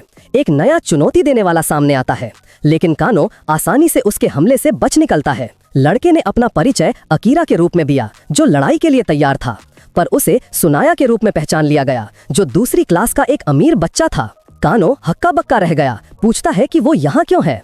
वो लड़के को पकड़ता है, पूछता है कि बाकी छात्रों का क्या हुआ। एक भयानक सच सामने आता है, बाकी सब मर चुके हैं। कानो जवाब मांगता है, लेकिन वो बचा हुआ लड़का इतना डरा हुआ है कि बोल नहीं पाता। वो अपने सर को पकड़ता है, दर्दनाक यादों को हटाने की कोशिश करता है। उसकी आंखों में डर साफ दिखता है, उसका होश जैसे उड़ रहा है। घबराकर वो उल्टी करता है और हिम्मत हार कर गिर जाता है। कानो समझ जाता है कि वो अपनी इकलौती जानकारी को हाथ से जाने नहीं दे सकता। वो अपने बैग से एक शानदार हीलिंग पोशन निकालता है। वो उसे ठीक होने के लिए देता है, लेकिन डरा हुआ लड़का मना कर देता है। इसलिए कानो थोड़ी जबरदस्ती करता है। दवा असर करती है और सुनाया धीरे धीरे ठीक होने लगता है। सुनाया को ताकत महसूस होती है, उसका दिमाग अचानक साफ हो जाता है। वह हैरान है कि कानो उसे ऐसी चीज दे रहा है जो पैसे से खरीदी नहीं जा सकती। वो मानता है कि वो पहले कानो को कम समझता था, अपने तथाकथित दोस्तों के विपरीत। इस दयालुता से प्रभावित होकर वो उन्हें जिंदगी भर का भाई घोषित कर देता है। कानो को तो बस जानकारी चाहिए थी, पर हाँ, एक अमीर दोस्त होना भी बुरा नहीं है। सिस्टम सुनाया की प्रतिभा बताता है, अमीर लड़का, ऐसी बातें कोई सोच भी नहीं सकता। कानो सोचता है कि क्या उसके नए भाई ने उसके छिपे हुए इरादे को भांप लिया था। दिमाग साफ होते ही सुनाया बताना शुरू करता है कि क्या हुआ था। वो बताता है कि यह ऐसी स्थिति थी जहां पूरी तरह से खत्म हो जाने की संभावना थी। उन्होंने दोबारा पैदा न होने के नियम को नजरअंदाज कर दिया और शिकार करने के लिए छोटे ग्रुप्स में बंट गए, लेकिन उन्हें जो राक्षस मिले वे उम्मीद से कहीं ज्यादा मजबूत थे। मुश्किल के अचानक बढ़ जाने से छात्र पूरी तरह से घबरा गए। एक विशाल पौधे जैसे राक्षस ने दर्जनों छात्रों को अपनी खतरनाक बेलों में फंसा लिया। उन्हें डर के साथ एहसास हुआ कि दोबारा पैदा न होने का नियम बहुत बहुत सच था। घबराहट फैल गई और बचे हुए लोग हर दिशा में भाग गए, लेकिन एक इंसान ने भागने से मना कर दिया, उसकी एक्स सारा। उसने बाकी लोगों को इकट्ठा किया, ये कहते हुए कि लड़ना ही उनके बचने का इकलौता रास्ता है। उसने भीड़ राक्षसों का सामना किया, उनकी जान बचाने के लिए अपनी जिंदगी दांव पर लगाने को तैयार। उसकी कमान में वे लड़ाई तो जीत गए, लेकिन एक भयानक कीमत पर। जीत से कोई राहत नहीं मिली, बस निराशा और बढ़ गई। उस कालकोठरी में मरने वालों की संख्या पहले से ही बहुत ज्यादा थी। वो अपनी तलवार साफ करती है, नुकसान ने उसका इरादा और पक्का कर दिया था। वो उस टावर की तरफ देखती है, लेकिन एक और छात्र विरोध करता है। गुलाबी बालों वाली एक लड़की उससे शिक्षकों के आने का इंतजार करने की भीख मांगती है, पर सारा जानती है कि ये कोई हादसा नहीं है, कुछ बहुत गड़बड़ है। वो सही अंदाजा लगाती है कि बाहर की दुनिया भी उसी संकट का सामना कर रही है। वो कानों को याद करते हुए यहाँ से भागने की मन में कसम खाती है। इसी बीच बचे हुए लोगों का एक और ग्रुप जाल में फंस जाता है। कैनिस्टर से एक अजीब सी बैंगनी गैस हवा में निकलती है। वे खांसते हैं और गिर जाते हैं। उन्हें देर से एहसास होता है कि यह जहर है। सारा जहर के खिलाफ लड़ती है। वह उस हमले में अकेली बची हुई थी। एक रहस्यमयी बख्तरबंद आदमी सामने आता है, जो उसकी तेज समझदारी की तारीफ करता है। गुस्से में वह आगे कूदती है, इस सब परेशानी के कारण को खत्म करने के लिए तैयार। वह आदमी प्रभावित होता है, कहता है कि उसकी प्रतिभा सचमुच खास है, लेकिन उसके हताश हमले को एक ही वार से आसानी से रोक दिया जाता है। वह घोषणा करता है कि उसका भविष्य कोई महानता नहीं बल्कि एक अंतहीन काला नरक है। सुनाया बताता है, इन सैनिकों ने सबको उठा लिया, जिंदों को भी और मरे हुए लोगों को भी। खून जैसे लाल चांद के नीचे उन सबको घसीटकर काले टावर में ले जाया गया। कानो अपने नए दोस्त को छिपने के लिए कहता है। वह उन्हें अकेले बचाने अंदर जा रहा है, पर सुनाया मना कर देता है। वह अपने नए भाई की मदद करना चाहता है। कानो उसे याद दिलाता है कि उसे अरबों की संपत्ति विरासत में मिलने वाली है। इतने पैसों के साथ लापरवाह नहीं हो सकते। सुनाया मानता है कि वह डरा हुआ है, लेकिन वह बेकार की जिंदगी जीकर थक चुका है। उसे मुश्किल से यह सीखने को मिला कि पैसा जान नहीं खरीद सकता, सिर्फ समय खरीद सकता है। वह अब समझता है कि असली ताकत ही एकमात्र चीज है जो मायने रखती है। वह लड़ाई में शामिल होने की भीख मांगता है, वादा करता है कि उसका महंगा सामान काम आएगा। कानो समझता है कि इस दुनिया में कोई एनपीसी नहीं है, बस मुख्य किरदार हैं। वह बात मान लेता है। अमीर लड़के को चुनौती देता है कि वह अपना इरादा साबित करे। वे टावर की तरफ दौड़ते हैं। 2 लोगों की सेना असंभव मुश्किलों के खिलाफ। वे एक बहुत बड़े बंद दरवाजे कर पहुंचते हैं जो काल कोठरी के दिल का रास्ता है। कानो ध्यान देता है कि पहला स्टेज पार होने के बावजूद दरवाजा बंद है। उसे एहसास होता है कि उसका रहस्यमयी दोस्त एक्स जरूर बहुत शक्तिशाली होगा। सुनाया तय करता है कि बातचीत बेकार है और एक बड़ी तोप निकालता है। सिस्टम उसके खास हथियार का ब्यौरा देता है, जिसमें पिता के प्यार वाला बचाव कवच भी है। वह सीधे बंद दरवाजे पर रॉकेटों की बारिश कर देता है। दरवाजे पर एक जोरदार आग का धमाका होता है। सुनाया खुश होता है। उसे यकीन है कि उसने रास्ता बना लिया है, लेकिन दरवाजा फिर से बनने लगता है। उनकी आंखों के सामने खुद को ठीक करने लगता है। वो दोबारा फायर करने की तैयारी करता है, उसकी ठीक होने की क्षमता को हराने के लिए तैयार। कानो उसे रोकता है, समझाता है कि इस पहेली पर जोर जबरदस्ती काम नहीं करेगी। वो अपने नए साथी को इंतजार करने को कहता है, क्योंकि वो एक अलग तरीका आजमा रहा है। कानो अपनी छलांग की शक्ति का इस्तेमाल करता है और टावर के किनारे से ऊपर रॉकेट की तरह जाता है। वो एक किनारे से दूसरे किनारे कूदता है, उस नामुमकिन ऊंचाई को आसानी से पार कर लेता है। वो सैकड़ों मीटर ऊपर हवा में बने एक प्लेटफॉर्म पर नरमी से उतरता है। कानो उस वापस बनने वाली दीवार को देखता है और समझ जाता है कि ये एक लड़ाई नहीं बल्कि एक पहेली है। सुनाया उसके बगल में उड़कर आता है। उसका जेट पैक कानो की छलांगों के साथ मुश्किल से तालमेल बिठा पा रहा था। वो अपने परिवार की टेक्नोलॉजी के बारे में डींग मारता है, जिसमें सुरक्षा के लिए एक खास पिता समान फीचर भी है। उस अमीर लड़के का हाईटेक सामान वाकई जबरदस्त था, भले ही थोड़ा ज्यादा ही क्यों ना हो। अचानक सुनाया की आवाज घबराहट में बदल जाती है। एक सितारा आत्मा गायब हो गई है, अभी अभी कोई मर गया। वो बताता है कि उसके चश्मे गॉगल्स आत्मा की ऊर्जा को महसूस कर सकते हैं। ये उसकी माँ का जन्मदिन का तोहफा था। उनके जरिए वो देखता है कि कानो से कितनी अविश्वसनीय शक्ति निकल रही है, लेकिन कानो पूरी तरह ध्यान लगाए हुए हैं, क्योंकि वो जानता है कि अंदर जाने का रास्ता खोजने के लिए उनके पास समय कम है। तभी एक पुरानी याद उसके दिमाग में एक विचार लाती है, जो उसे छुपे हुए हल से जोड़ती है।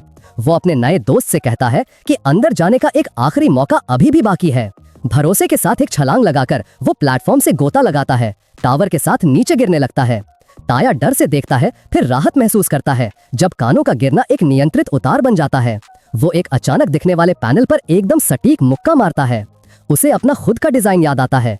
हर पासवर्ड एक खास जन्मदिन पर सेट किया गया था। पहला प्रयास विफल होता है, लेकिन वो तुरंत दूसरे मेल पर जाता है। सही इनपुट डालते ही टावर की दीवार का एक बड़ा हिस्सा खिसक कर खुल जाता है। वे अंदर भागते हैं, लेकिन कानो चेतावनी देता है कि असली चुनौती तो अभी शुरू हुई है। वो समझाता है कि इस मास्टर की से अब हर दरवाजा एक प्रवेश द्वार है। कहानी एक याद की ओर मुड़ती है। शहर की बाहरी दीवार पर एक टूटा फूटा आवासीय क्षेत्र। 7 साल की एक लड़की सस्तूरा हिगुराए उस मना किए गए इलाके की खोज कर रही है। वो एक दोस्त खोजने की उम्मीद में है और एक टूटे ट्रक के ऊपर बैठे एक लड़के को देखती है। ये 8 साल का होके कानो है, जो एक काम पर पूरी तरह ध्यान लगाए हुए है। वो मलबे के ढेर पर सावधानी से एक सोडा कैन रखता है। अपनी उंगली के एक झटके से वो एक छोटा कंकड़ उड़ाता है। वो चीज हवा में नामुमकिन रफ्तार और सटीकता के साथ तेजी से जाती है। वो ठीक कैन के बीच में लगता है और छोटी सस्तूरा पूरी तरह मोहित हो जाती है। वो पास जाने में हिचकिचाती है, लेकिन लड़का पहले ही उसे देखते हुए नोटिस कर चुका होता है। लेकिन उसकी खोजबीन एक भयानक जानवर के कारण रुक जाती है। वो लड़खड़ाकर पीछे हटती है। उसका भागने का रास्ता बंद हो जाता है। एक और प्राणी, एक विशाल चूहा, उसे मारने के लिए करीब आता है, लेकिन रोशनी की एक चीज उसके सिर के पास से गुजरती है। वो एकदम सटीक निशाने पर जाकर लगती है। छोटा होकई अपने परफेक्ट शॉट का जश्न मनाता है। उसकी आंखें तेज हैं। गुलेल ही उसका एकमात्र हथियार है।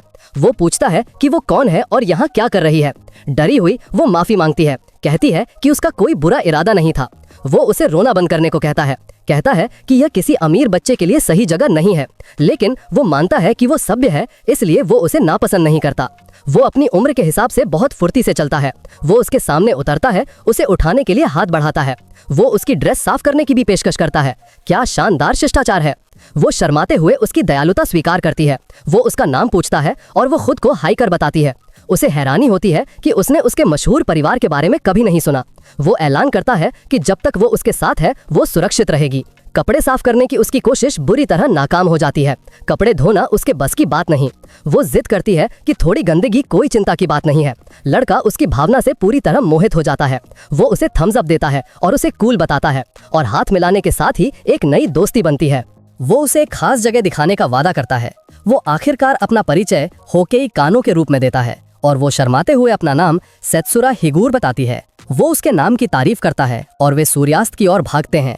लेकिन उनकी साहसिक यात्रा एक बुरे मोड़ पर पहुंच जाती है क्योंकि किडनैपर आ जाते हैं। उन्हें पता चलता है कि उसके परिवार ने फिरौती देने से मना कर दिया था, जिससे उसका भाग्य तय हो गया।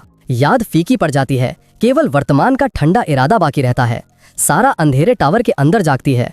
उसका इरादा टूटा नहीं है, लेकिन वो चौंक कर महसूस करती है कि उसका हथियार गायब है। वो एक विशाल कमरे में है जो उसके पकड़े गए सहपाठियों से भरा हुआ है। वो अपनी इमरजेंसी संपर्क डिवाइस की जांच करती है। ये उसकी आखिरी उम्मीद थी, लेकिन कोई सिग्नल नहीं है। वे पूरी तरह से कट चुके हैं। छोटे कानों की एक याद उसके दिमाग में आती है, उसके अतीत का एक भूत। उसके चारों ओर दहशत फैल जाती है, लेकिन सारा अजीब तरह से शांत रहती है। एक बेचैन छात्र सौदेबाजी की कोशिश करता है, उसकी ओर उंगली दिखाता है। वो दावा करता है कि असली इनाम तो वो है, एक ताकतवर परिवार की बेटी। बाकी लोग भी तुरंत शामिल हो जाते हैं और अपने पुराने नेता के खिलाफ हो जाते हैं। वे उसे मनहूस कहते हैं। उनका डर दोष में बदल जाता है। वो हथियार पहने नेता उस विद्यार्थी को पकड़ता है, जिससे उनका असली निशाना पक्का हो जाता है। लड़के का चेहरा खुशी से चमक उठता है। उसे लगता है कि अब वो आजाद होने वाला है, पर एक ही पल में उसकी ये उम्मीद बुरी तरह से टूट जाती है। बाकी बचे हुए विद्यार्थी सिर्फ घबराहट में ये सब देखते रह जाते हैं। नेता घोषणा करता है कि वो सब काम के हैं, चाहे वो लाश ही क्यों ना बन जाएं। उनको कोई छुट्टी का पैसा नहीं मिलेगा। वो बताता है कि अब उनके पास पूजा शुरू करने के लिए काफी बलियां हैं। जो लोग मरे हैं उन्हें एक चमकते हुए बलि वेदी पर इकट्ठा कर दिया जाता है। एक सैनिक एक बहुत बड़ी खतरनाक दिखने वाली मशीन चालू करता है। उसके बीच से लाल लाल रस्सी जैसा कुछ लिए हुए एक छिपा हुआ आदमी नीचे आता है। वो एक काला जादू शुरू करता है। जमीन पर बने निशान ताकत से चमकने लगते हैं। एक खूनी रंग का भयानक चीज उभरता है जो वेदी पर पड़ी लाशों को खा जाता है। वो एक भद्दी सी चीज में बदल जाता है जिसमें सिर्फ मांस और चिल्लाते हुए चेहरे हैं। नेता बचे हुए लोगों का असली दुनिया में स्वागत करता है। आखिर में वो लोग डर के मारे टूट जाते हैं और वहां से भागने की कोशिश करते हैं, जहां से बचने का कोई रास्ता ही नहीं है। एक सैनिक ये शोर शराबा कंट्रोल करने के लिए एक शॉक ग्रेनेड छोड़ता है। एक ताकत की लहर उन सब पर पड़ती है और वो शांत हो जाते हैं। पर ये सिर्फ बेहोश करने वाला नहीं था, ये तो एक भयानक बदलाव की शुरुआत थी। अब सैनिक खुद ही नई भीड़ से घिर जाते हैं। नेता आह भरता है, शोर की शिकायत करता है, पर अपना काम करने के लिए तैयार है। वो उस नई भीड़ को बुलाने के लिए आगे बढ़ता है, सबसे पास वाले राक्षस से शुरू करते हुए। गुलाबी बालों वाली लड़की गिर जाती है, अपनी बेचारगी से हार मान चुकी है। पर सारा इस शोर में एक मौका देखती है, पलटवार करने का मौका। उसका पहला मकसद साफ है, अपना जब्त किया हुआ हथियार वापस लेना। वो अपनी ताकत इकट्ठा करती है, तलवार को उसके सुरक्षा कवच के पार खींचने की कोशिश करती है। तलवार दूसरे हथियारों के बीच पड़ी है, अपने मालिक का इंतजार कर रही है। आखिरी जोर से धक्का देने पर वो ताकत वाली दीवार टुकड़े टुकड़े हो जाती है। इस कोशिश से वो थक जाती है, पर वो ऐसी जगह पर गिरने से मना कर देती है।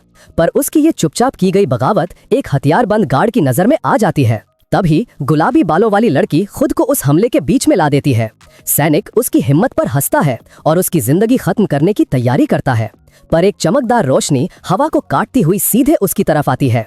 पलक झपकते ही उसका हाथ कट जाता है और उसका हमला रुक जाता है। ये चीज जो आई थी वो सिर्फ ताकत से बनी हुई गोल घूमने वाली तलवार थी। अपनी तलवार हाथ में लेकर सारा उस गड़बड़ी में एक भूत की तरह निकल जाती है। जख्मी लड़की पूछती है कि क्या उसने मदद की। उस कुर्बानी में उसको ताकत मिलती है। सारा उसे रास्ता देने के लिए धन्यवाद करती है, पर लड़ाई अभी शुरू ही हुई है। वो दूसरों से कहती है कि चुप कर रहना सिर्फ उनकी मौत का कारण बनेगा। वो आगे छलांग लगाती है, उस लड़के के लिए जिंदा रहने का पक्का इरादा करके जिसे वो कभी जानती थी। बाकी बचे हुए सैनिक गोली चलाते हैं। उन्हें यूज मारने का हुक्म मिला है, पर उसकी तलवार पहली गोली से टकराकर चिंगारियां निकालती है। वो गोलीबारी के बीच नाचती है, हर एक गोली को हटा देती है। ये वो हुनर है जो उसने बचपन से सीखा है। उसकी 8 साल की उम्र में की गई सख्त ट्रेनिंग की याद उसके दिमाग में आती है। 13 साल की उम्र तक वो बिना डरे असली गोलियों का सामना कर रही थी। 17 साल में उसने एक मिनी गन का सामना किया था। उस नौकरानी को तो जरूर अच्छी तनख्वाह मिलनी चाहिए। उसकी तलवार एक धुंधली सी चीज बन जाती है, ऐसी रफ्तार का सुरक्षा कवच जिसका होना मुश्किल है। अब वो एक ही शानदार वार में दोनों सैनिकों को काट कर गिरा देती है। दूसरे विद्यार्थियों को एहसास होता है कि उनके पास सिर्फ एक ही मौका है, उसके पीछे चलना। उसकी ताकत से हौसला पाकर वो सब अपनी नई नेता के पीछे इकट्ठा हो जाते हैं। उसकी हिम्मत सब में फैल जाती है और विद्यार्थी आखिरी बार लड़ने के लिए तैयार हो जाते हैं। जैसे ही वो आगे का रास्ता बनाती है, सारा सोचती है कि उसे इतनी जल्दी निशाना क्यों बनाया गया। सिर्फ एक ही सीधी वजह हो सकती है कि उनके बीच कोई गद्दार है, पर उसकी ये जांच एक नए सुनहरे हथियार पहने दुश्मन से रुक जाती है। सैनिकों का नेता खुद आगे आता है उससे निपटने के लिए। वो शिकायत करता है कि इस लड़ाई की वजह से उसे एक्स्ट्रा काम करना पड़ रहा है। सच में कितना आम दुश्मन है ये। सारा उसे जानकारी के लिए रिश्वत देने की कोशिश करती है, पर उसे पैसे में कोई इंटरेस्ट नहीं है। वो उस पर झपटता है, घोषणा करता है कि जो वो चाहता है वो देना उसके बस में नहीं है। उसका हमला लगता है और उसकी ताकत से सारा पीछे गिर जाती है। वो उसकी क्षमता को मान लेता है, पर उसकी अभी की ताकत को सिर्फ मनोरंजन बताकर छोड़ देता है। उसे जवाब तो नहीं मिला, पर उसके कामों से सारा का शक सही साबित हो जाता है। अचानक एक बीपिंग की आवाज उनकी ये खतरनाक लड़ाई रोक देती है। वक्त की वजह से चिढ़कर वो पीछे हटता है और इसे जल्दी खत्म करने की तैयारी करता है। वो इस परेशानी का दोष सारा पर डालता है। उसकी सब्र अभी टूट चुकी है। वो अपनी असली ताकत निकालता है, जो देर तक काम करने की उसकी गहरी नफरत से भरी है। उसकी पीठ से रोशनी के पंख निकलते हैं जब वो अपना आखिरी हमला तैयार करता है। एक तेज आवाज की लहर सबको सुल कर देती है। सबके दिमाग दर्द से भर जाते हैं। वो घोषणा करता है कि कोई भी उसके छुट्टी के बीच में नहीं आएगा। वो एक तबाही मचा देता है और अपने रास्ते में आने वाले हर किसी को काट कर गिरा देता है। सारा उस सब के बाद घुटनों के बल बैठी रह जाती है। चारों तरफ गिरे हुए लोग हैं, पर अभी भी वो हार मानने से मना कर देती है और अपनी तलवार की तरफ हाथ बढ़ाती है। वो उसे रोकता है। उसकी ना टूटने वाली जीने की इच्छा से वो बहुत प्रभावित हुआ है। वो उसकी तलवार पकड़ता है, ये देखते हुए कि ये उसकी आत्मा का ही हिस्सा है, और फिर बड़े आराम से बेरहमी दिखाते हुए वो उसे दो टुकड़ों में तोड़ देता है। उसका आखिरी उम्मीद टूटते ही उसकी आंखें डर से बड़ी हो जाती हैं। वो उसके ही हथियार के टुकड़ों से उसे दीवार पर जड़ देता है। वो उस पर हंसता है, कहता है कि उसकी खुद की ताकत ही उसकी बर्बादी का कारण बनी, पर उसकी आंखों में अब भी बगावत और गुस्सा भरा हुआ है। अचानक एक नई आवाज उसे अपने खिलौने से खेलना बंद करने को कहती है। ये स्कूल का दादा विलियम है, जो पूछता है कि क्या उसे कानों को चुनने का पछतावा है। सारा की आंखें गुस्से से जल उठती हैं। विलियम ही शुरू से गद्दार था। वो बेशर्मी से ये मान लेता है और उसे जमीन पर पटक देता है। वो खुश होता है, स्कूल के सबसे बड़े सितारे को अपने पैरों में देखकर मजा लेता है। एक बुरी हंसी के साथ वो वादा करता है कि असली मजा तो अब शुरू हो रहा है। वो उसे दीवार से सता देता है। उसकी आखिरी उम्मीद भी खत्म हो रही होती है, पर अब भी उसकी लड़ने की हिम्मत टूटी नहीं है। सिपाही उसे 1 मिनट देता है, उसकी बेरहमी का इनाम।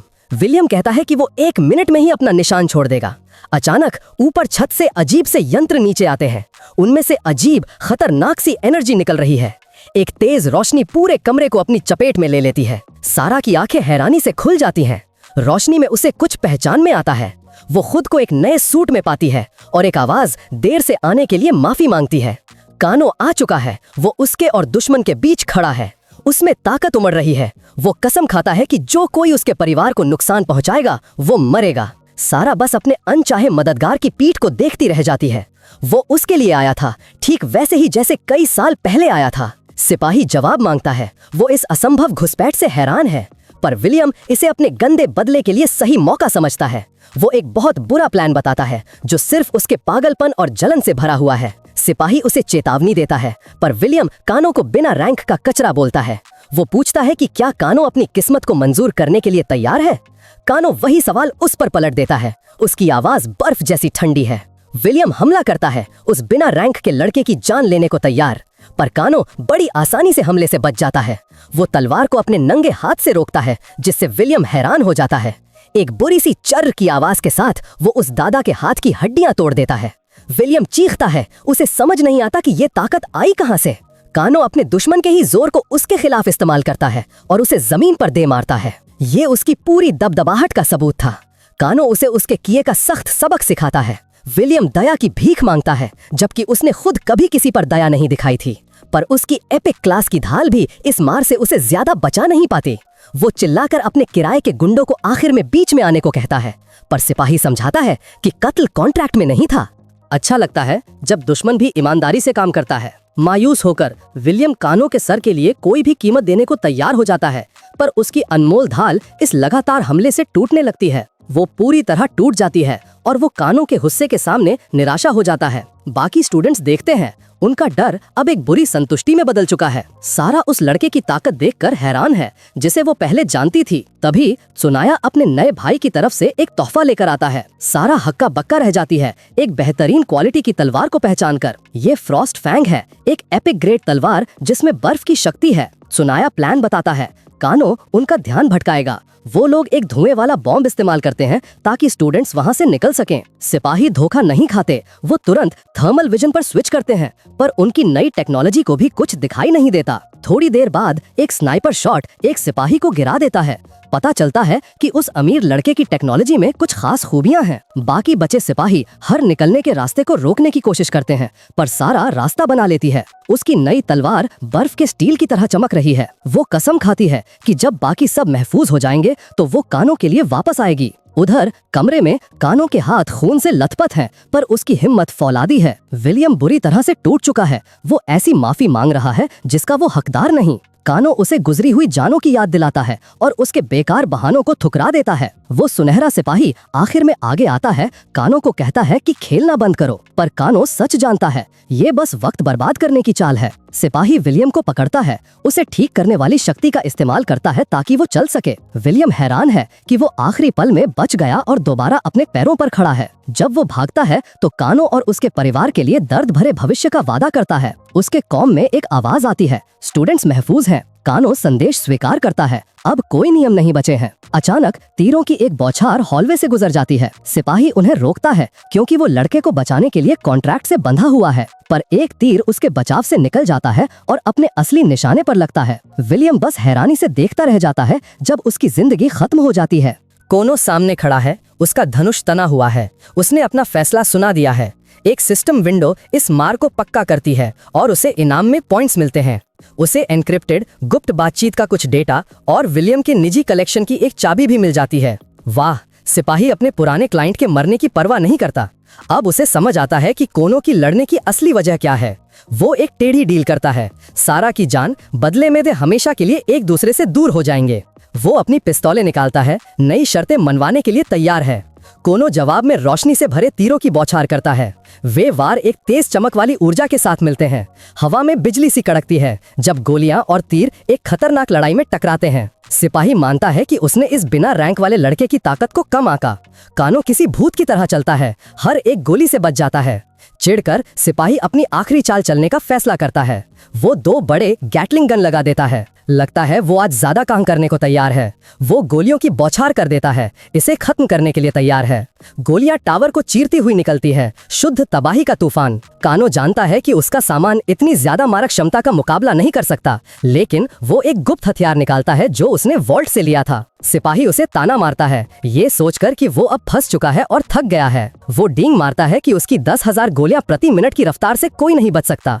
आखिरी धमकी देते हुए वो इस लड़ाई को हमेशा के लिए खत्म करने की तैयारी करता है। गोलियां बरसती हैं, एक ऐसी बौछार जिससे बचना नामुमकिन लगता है, पर कानो टिका रहता है, एक नई काइनेटिक ऊर्जा की ढाल से बचा हुआ। सिपाही मजाक उड़ाता है, ये मानकर कि सारा ने कानो को ये ताकतवर ढाल दी है। वो कहता है कि अब उसे कानो की असली वजह समझ आ गई है। वो कानो पर आरोप लगाता है कि वो मुफ्तखोर है, अच्छी जिंदगी के लिए एक अमीर लड़की से चिपका हुआ है। वो कहता है कि उसका अनुभव किसी भी सस्ते आइटम पर भारी पड़ेगा।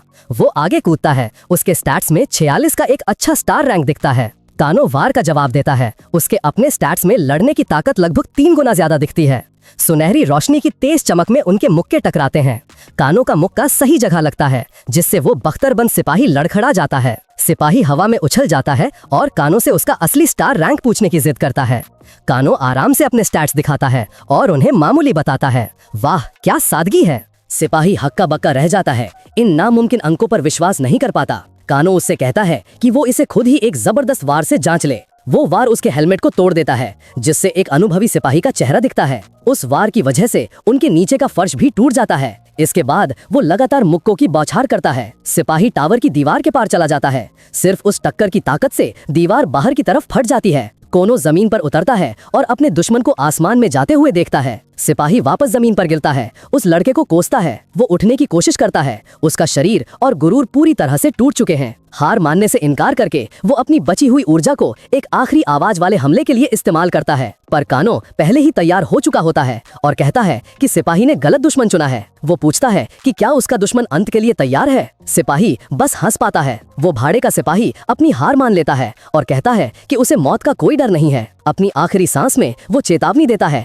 कि उसके मालिक बदला जरूर लेंगे। एक सिस्टम विंडो उस मार्क को पक्का करती है और कोनों को पॉइंट्स और एक नया आइटम इनाम में देती है। सिस्टम सिपाही की हाई पावर गैटलिंग गन और उसके लकवा मारने वाले सोनिक पंखों के स्टेट्स बताता है, लेकिन मुख्य कमरे में वापस एक नया जोरदार झटका टावर को हिलाता है। वेदी पर खड़ा नकाबपोश आदमी घोषणा करता है कि अनुष्ठान आखिरकार पूरा हो गया है। वो नकाबपोश आदमी चिल्लाता है, एक बाहरी भगवान के आने का ऐलान करता है। वेदी से मांस और खोपड़ियों का एक भयानक ढेर बाहर निकलता है। टावर की छत टूट जाती है। ऊपर का खून जैसा लाल चांद दिखाई देता है। कानो बस घूरता रह जाता है। एक भयानक सच्चाई उसे समझ आती है। एक पंख वाला राक्षस नीचे उतरता है और कयामत की घड़ी 100 दिन आगे बढ़ जाती है। बाहर बाकी छात्र आखिरी बॉस को देखते हैं। उनकी उम्मीद राख हो जाती है। सारा को बहुत ज्यादा दबाव महसूस होता है। वो सोचती है कि क्या ये सच में अंत है, लेकिन सोनिया हिम्मत जुटाता है। अपने नए भाई पर अपना पूरा विश्वास दिखाता है। नोमी की आंखों में पक्का इरादा दिखता है। वो जानती है कि उसका भाई जीतेगा। कानो को एहसास होता है कि ये एक छिपा हुआ बॉस है जो उसके असल गेम डिजाइन में नहीं था। उसे अपने गेम के लॉर यानी 12 ताकतवर ज़ोडियक बॉस याद आते हैं। वे गेम के आखिरी लेवल का कंटेंट थे।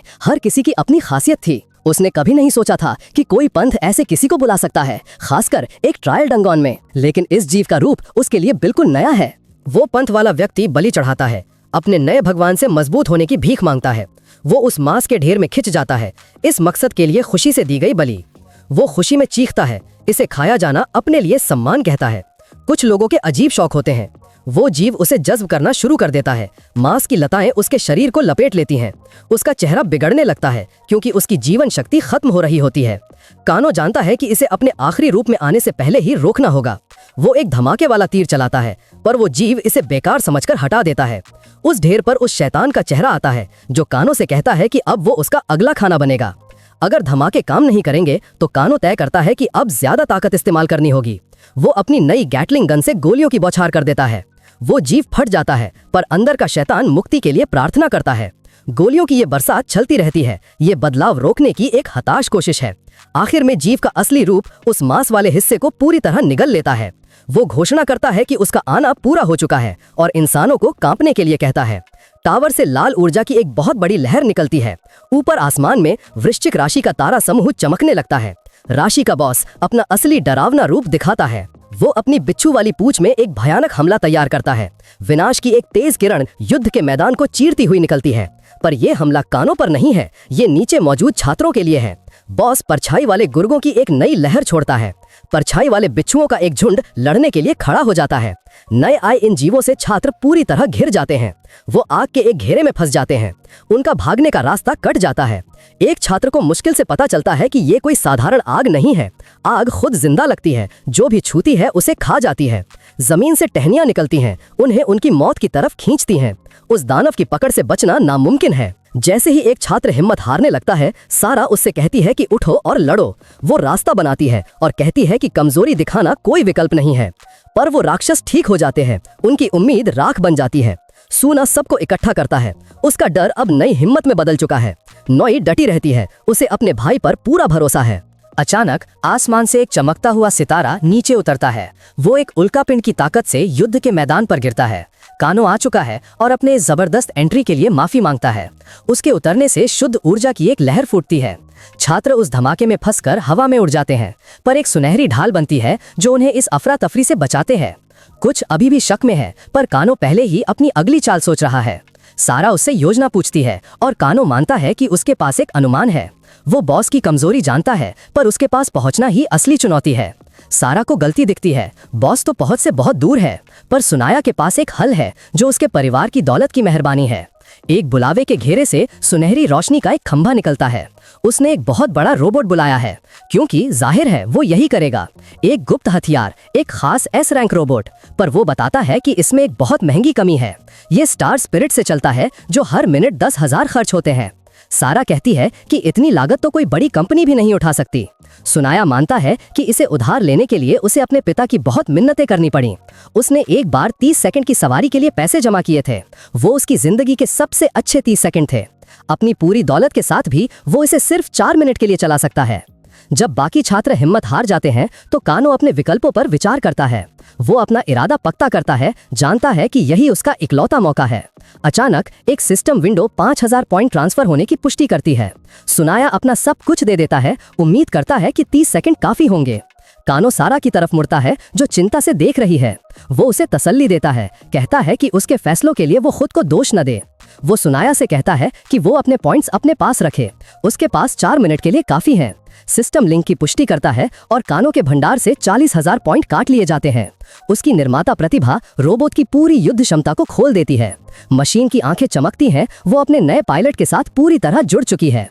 सुनाया अपने नए भाई के लिए चिल्लाता है और वो हवा में उड़ जाता है। अंदर कानो महसूस करता है कि रोबोट उसके शरीर का ही एक हिस्सा बन गया है। वो इसकी कीमत जानता है, पर जिंदा रहना ही उसका इकलौता लक्ष्य है। उसकी पहली प्राथमिकता जमीन पर मौजूद खतरों को खत्म करना है। चमकते ब्लेड से वो परछाई वाले गुर्गों को काटता जाता है। ऊर्जा के इस हमले से वो जीव पिघलने लगते हैं। बॉस की टहनियों में अब सुनहरे रंग के नुकीले डंक दिखते हैं। सिस्टम आने वाले हमलों की एक बड़ी लहर की चेतावनी देता है। रोबोट हमले के बीच नाचता है, लाल और सुनहरे रंग का एक धब्बा सा बन जाता है। वो हाइव मिसाइल सिस्टम को चालू करता है, मैदान साफ करने के लिए तैयार है। रोबोट के कंधों से रॉकेट की एक बौछार निकलती है। युद्ध का मैदान आग और रोशनी के तूफान से भर जाता है। बॉस पीछे हटता है और कानो जानता है कि इसके पूरी तरह बनने से पहले उसे हमला करना होगा। रोबोट का शोल्डर कैनन चार्ज होता है, फायर करने को तैयार है। वो सीधे शुद्ध ऊर्जा का एक धमाका करता है, पर बॉस का काला घेरा कवच को खराब कर देता है और उसके पास सिर्फ 3 मिनट बचते हैं। कानो सब कुछ झोंकने का फैसला करता है। उस जानवर पर ज्यादा से ज्यादा ताकत से वार करता है, पर उस जीव के बड़े पंजे पूरे हमले को रोक देते हैं। वो अपनी चाल बदलता है, रोबोट का रश प्रोटोकॉल चालू करता है ताकि तेजी से उसको हरा सके। उसकी पीठ से 2 चमकदार स्टार बर्नर पंख निकलते हैं। वो लाल और सुनहरी रोशनी की तरह घूमता हुआ मॉन्स्टर के हमलों से बच निकलता है। इतने दबाव में उस जानवर की सुरक्षा टूटने लगती है। दोनों महान शक्तियां रोशनी और गुस्से के तूफान में टकरा जाती हैं। नीचे सुनाया और बाकी लोग अपने नए हीरो के लिए सिर्फ चिल्लाकर खुशी मना सकते हैं, पर सारा सच देखती है। कानो ऐसे लड़ रहा है जैसे उसके पास खोने के लिए कुछ बचा ही नहीं है। वो शर्मिंदगी से भर जाती है। उसे लगता है कि जिसे वो बचाना चाहती है उसके लिए वो सिर्फ बोझ है। बॉस अभी खत्म नहीं हुआ है। वो अपने बड़े डंक स्टिंगर में नया हमला भर रहा है। वो आसमान से खतरनाक एनर्जी बीम की बौछार करता है। रोबोट के पंख खराद हो जाते हैं। उसकी तेजी का फायदा पूरा चला जाता है। वो आखिरी कोशिश के तौर पर एक मजबूत एनर्जी की ढाल लगाता है। कानो हिम्मत जुटाता है और तैयार है आगे बढ़ने के लिए जब तक वो ढाल टूट न जाए। सिर्फ 1 मिनट की पावर बची है। वो सीधा उस पर हमला करता है। वो ढाल को टक्कर मारने वाले हथियार की तरह मॉन्स्टर के डंक पर इस्तेमाल करता है। वो सुनहरी ढाल इतने ज्यादा दबाव में दरारें पड़ने लगती है।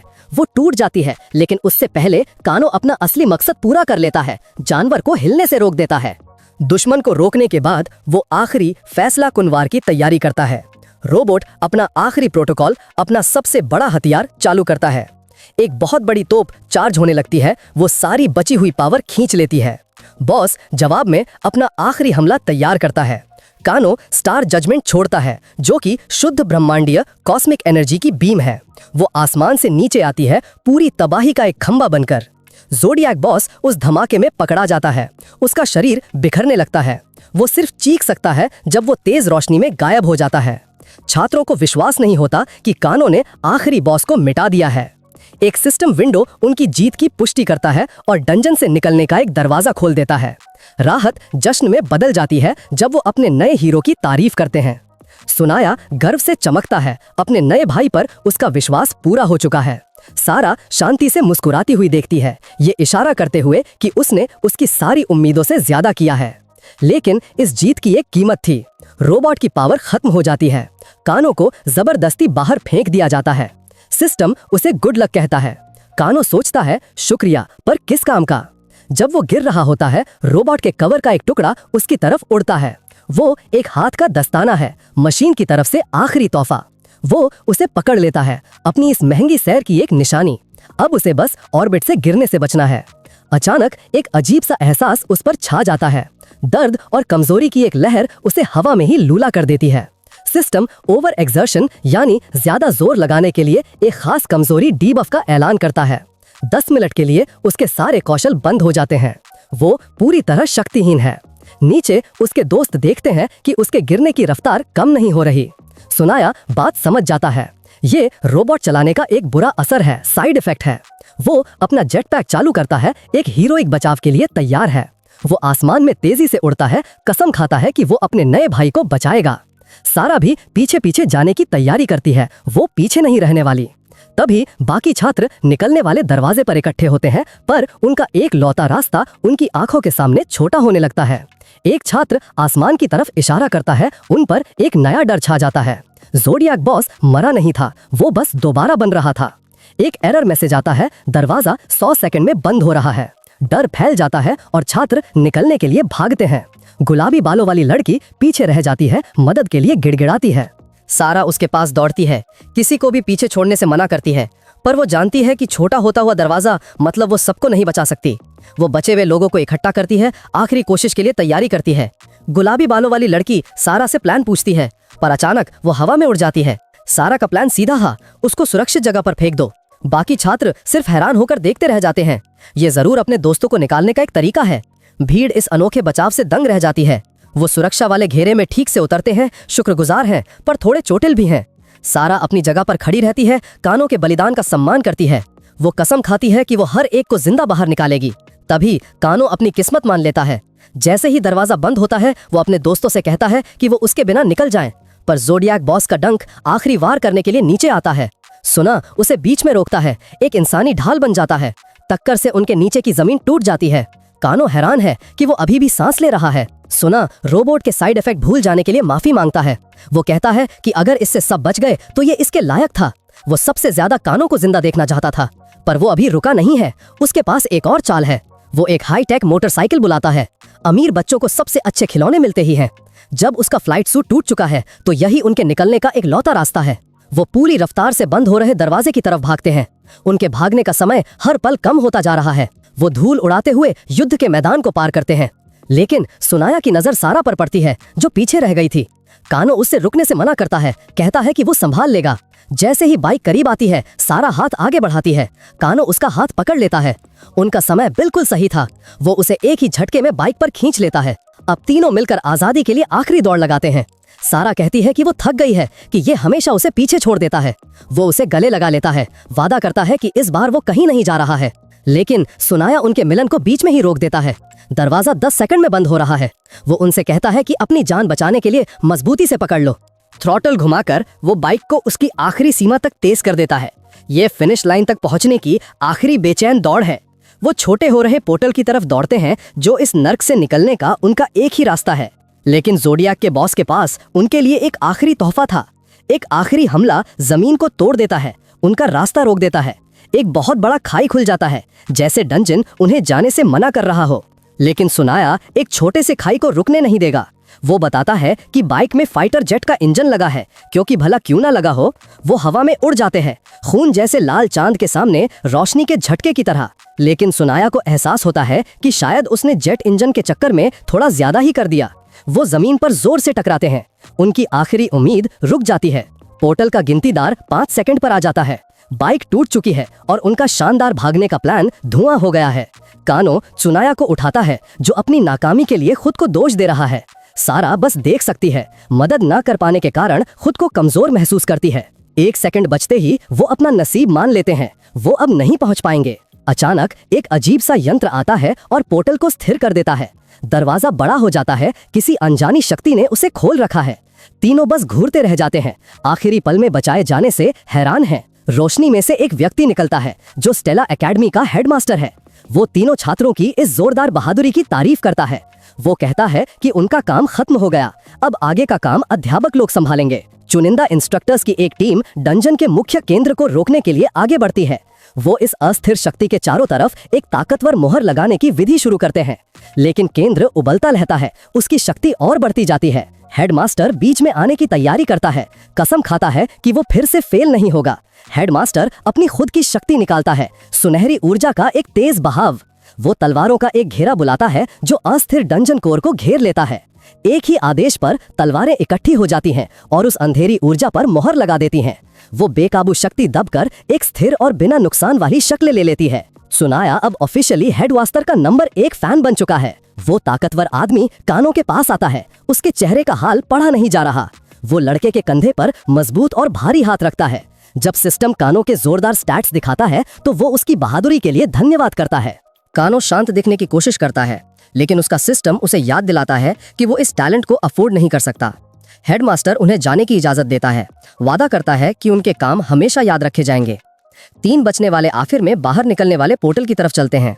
कानो ध्यान देता है कि हेडमास्टर की शक्ति सिर्फ रैंक से नहीं बल्कि उनके स्किल से आती है। वो रोशनी के पार कदम रखते हैं, डंजन की डरावनी चीजों को पीछे छोड़कर। एक गर्म सुनहरी रोशनी असली दुनिया में उनका स्वागत करती है। कानो जैसे ही बाहर निकलता है, पहली आवाज जो वो सुनता है वो उसकी बहन की होती है। नोमी भागकर उसके गले लग जाती है, राहत से भरपूर। एक बहुत बड़ी भीड़ अपने नए रक्षक के लिए जोरों से तालियां बजाती है। वो उसे याद दिलाती है कि लोग देख रहे हैं, लेकिन उसे कोई परवाह नहीं होती। वो उसे और जोर से पकड़ लेता है, कसम खाता है कि दोबारा कभी नहीं छोड़ेगा। एक हल्की मुस्कान के साथ वो आखिर में उसके डर को शांत करता है।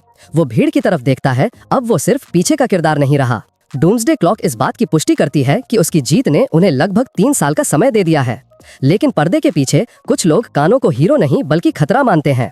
हेडमास्टर उस लड़के का पूरा विश्लेषण करने का आदेश देता है जिसने सभी नियमों को तोड़ दिया।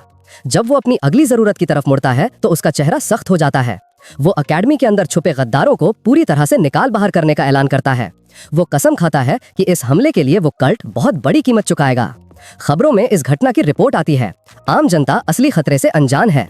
दृश्य बदलता है। एक निचले इलाके में एक शांत सी दुकान पर अंदर से एक जानी पहचानी आवाज दोनों भाई बहन का घर आने पर स्वागत करती है। उनकी माँ उन्हें जोर से गले लगा लेती है। उन्हें सुरक्षित घर देखकर उसे सुकून मिलता है। उसके पिताजी गर्व से मुस्कुराते हैं, कानो को अकेडमी बचाने पर बधाई देते हैं। केबल पर एक शानदार दावत लगी है। ये उनके बचने का जश्न है। पहली बार नोमी अपने भाई पर बहुत प्यार बरसाती है। उसके कटोरी में खूब सारा खाना डाल देती है। उनके माता पिता उसे छेड़ते हैं, पूछते हैं कि उसने उसे परेशान करना कब बंद किया। नोमी थोड़ी घबरा जाती है, जोर देकर कहती है कि वो हमेशा से एक एकदम सही छोटी बहन रही है। एक छोटी सी पिछली झलक बताती है कि उसके लिए अच्छी होने का मतलब था खूब सारी मुक्केबाजी करना। कानो बस मुस्कुराता है, उस सुकून के पल में डूब जाता है जिसे उसने हमेशा के लिए खो दिया था। उसे अपनी सादी जिंदगी याद आती है, एक छोटी सी दुकान चलाना और वो कुर्बानियां जो उनके माँ बाप ने उन्हें एक बड़े अकेडमी में भेजने के लिए दी थी। इसी सादी खुशी के लिए वो लड़ रहा है और वो इसे दोबारा खत्म नहीं होने देगा। पर वो जानता है कि उसकी जीत ने उसे खतरे में डाल दिया है और उसे और ताकतवर बनना होगा। अब दृश्य बदलता है हिगुराशी परिवार के बहुत बड़े आलीशान महल की तरफ। अंदर सारा दिन की भयानक घटनाओं के बारे में सोच रही है। वो चांदनी में अकेली बैठी है, कानो के गर्मजोशी वाले घर से बहुत दूर। एक नौकरानी उसके लिए रात का खाना लाती है और बताती है कि उसके माता पिता एक दावत में गए हैं। सारा हाथ के इशारे से उसे जाने को कहती है। उसका ध्यान साफ तौर पर कहीं और है। नौकरानी बताती है कि माता पिता चिंतित थे पर दावत में जाना जरूरी था। सारा इस बात पर उपहास करती है। उसकी आंखें ठंडी और दूर दूर सी हैं। नौकरानी बस देखती रह जाती है। उस जवान लड़की के लिए उसकी चिंता साफ दिख रही है। सारा उसे अकेला छोड़ने को कहती है और नौकरानी तुरंत मान जाती है। सारा जानती है कि विलियम का ताकतवर परिवार कानो से बदला लेगा। वो उस पंथ के बारे में जानकारी के लिए अपने परिवार के डेटाबेस में घुसने की कोशिश करती है, पर देखती है कि उसका एक्सेस एक बड़े प्रतिबंध के कारण पूरी तरह से रुका हुआ है। इस तरह की गोपनीयता के आगे उसका अधिकार भी बेकार है। वो अपनी तलवार पकड़ती है, उसे बचा न पाने का जाना पहचाना दर्द महसूस करती है। वो कसम खाती है कि वो इतनी ताकतवर बनेगी कि उसके पीछे नहीं बल्कि उसके साथ खड़ी हो सके। दूसरी तरफ एमिया हेवी इंडस्ट्रीज के मुख्यालय में सुनाया पर एक रिपोर्ट दी जाती है, जो घर लौटने के बाद से सोया हुआ है। उसके कर्मचारी फुसफुसाते हैं कि इस घटना ने उसे अच्छे के लिए कैसे बदल दिया है। जाहिर है सदमा इंसान का चरित्र बनाता है। वापस अपने परिवार के पेंट हाउस में सुनाया बेहोश पड़ा है, लेकिन नींद में भी वो मुस्कुराता है और ताकतवर बनने की कसम खाता है। शहर आगे बढ़ रहा है, उस लड़ाई से बेखबर जिसने उसे अभी अभी बचाया है, और प्रलय की घड़ी लगातार टिक टिक करती जा रही है। एक प्रेस कॉन्फ्रेंस में हेडमास्टर हमले की पूरी जिम्मेदारी लेते हैं। वो मानते हैं कि उनकी गैर मौजूदगी एक बड़ी गलती थी और दिल से माफी मांगते हैं। फिर वो भविष्य के लिए अपनी 3 हिस्सों वाली योजना बताते हैं। पहला, हर पीड़ित परिवार को पूरा मुआवजा। दूसरा, अकादमी को गद्दारों से साफ करने के लिए एक बड़ी जांच। और तीसरा, विधर्मी देवता के पंथ के मुखियाओं पर एक बहुत बड़ा इनाम। भीड़ 5000 पॉइंट्स के इतने बड़े इनाम को सुनकर हैरान रह जाती है। चमकती आंखों के साथ हेडमास्टर आधिकारिक तौर पर युद्ध का ऐलान कर देते हैं। सरकार भी उनका साथ देती है और पूरे शहर में अपनी जांच शुरू करती है। जनता की सुरक्षा के लिए यूनिवर्सिटी की प्रवेश परीक्षाएं भी टाल दी जाती हैं। 3 दिन बाद स्टेला अकादमी का पुनर्निर्माण शुरू हो चुका है। हेडमास्टर बताते हैं कि उनकी टीम ने घटना का सिमुलेशन किया था। अनुमान विनाशकारी थे, छात्रों का लगभग पूरी तरह से खात्मा, लेकिन असल नतीजे किसी चमत्कार से कम नहीं थे, जिसमें हताहतों की संख्या बहुत कम थी। वो समझाते हैं ये एक चमत्कार है और ये सब सिर्फ एक आदमी की वजह से मुमकिन हुआ। वो तीनों नायकों को अपने दफ्तर में बुलाते हैं और कानो को अलग से इशारा करते हैं। कानो श्रेय बांटने की कोशिश करता है, पर उसके दोस्त सच जानते हैं। सुनाया जोर देता है कि वे तो बस मदद के लिए थे, कानो ही वो था जिसने सबको बचाया। हेडमास्टर सहमत होते हैं। लड़के से कहते हैं कि अब इनाम लेने का समय आ गया है। वो कानो को 10,000 पॉइंट्स और अकादमी के खजाने तक पूरी पहुंच देते हैं। सारा को 7,000 पॉइंट्स और एक ताकतवर हथियार का अधिकार मिलता है। सुनाया को 4,000 पॉइंट्स और उसके टूटे हुए सभी खिलौनों के लिए एक ब्लैंक चेक मिलता है। हेडमास्टर खासकर राहत महसूस करते हैं कि अमीर बच्चा संतुष्ट है। वो पूछते हैं कि क्या वे इसे स्वीकार करते हैं और तीनों एक साथ हाथ उठाते हैं, पर वो स्थिति को गलत समझ बैठते हैं और पूछते हैं कि क्या उनका इनाम बहुत छोटा है।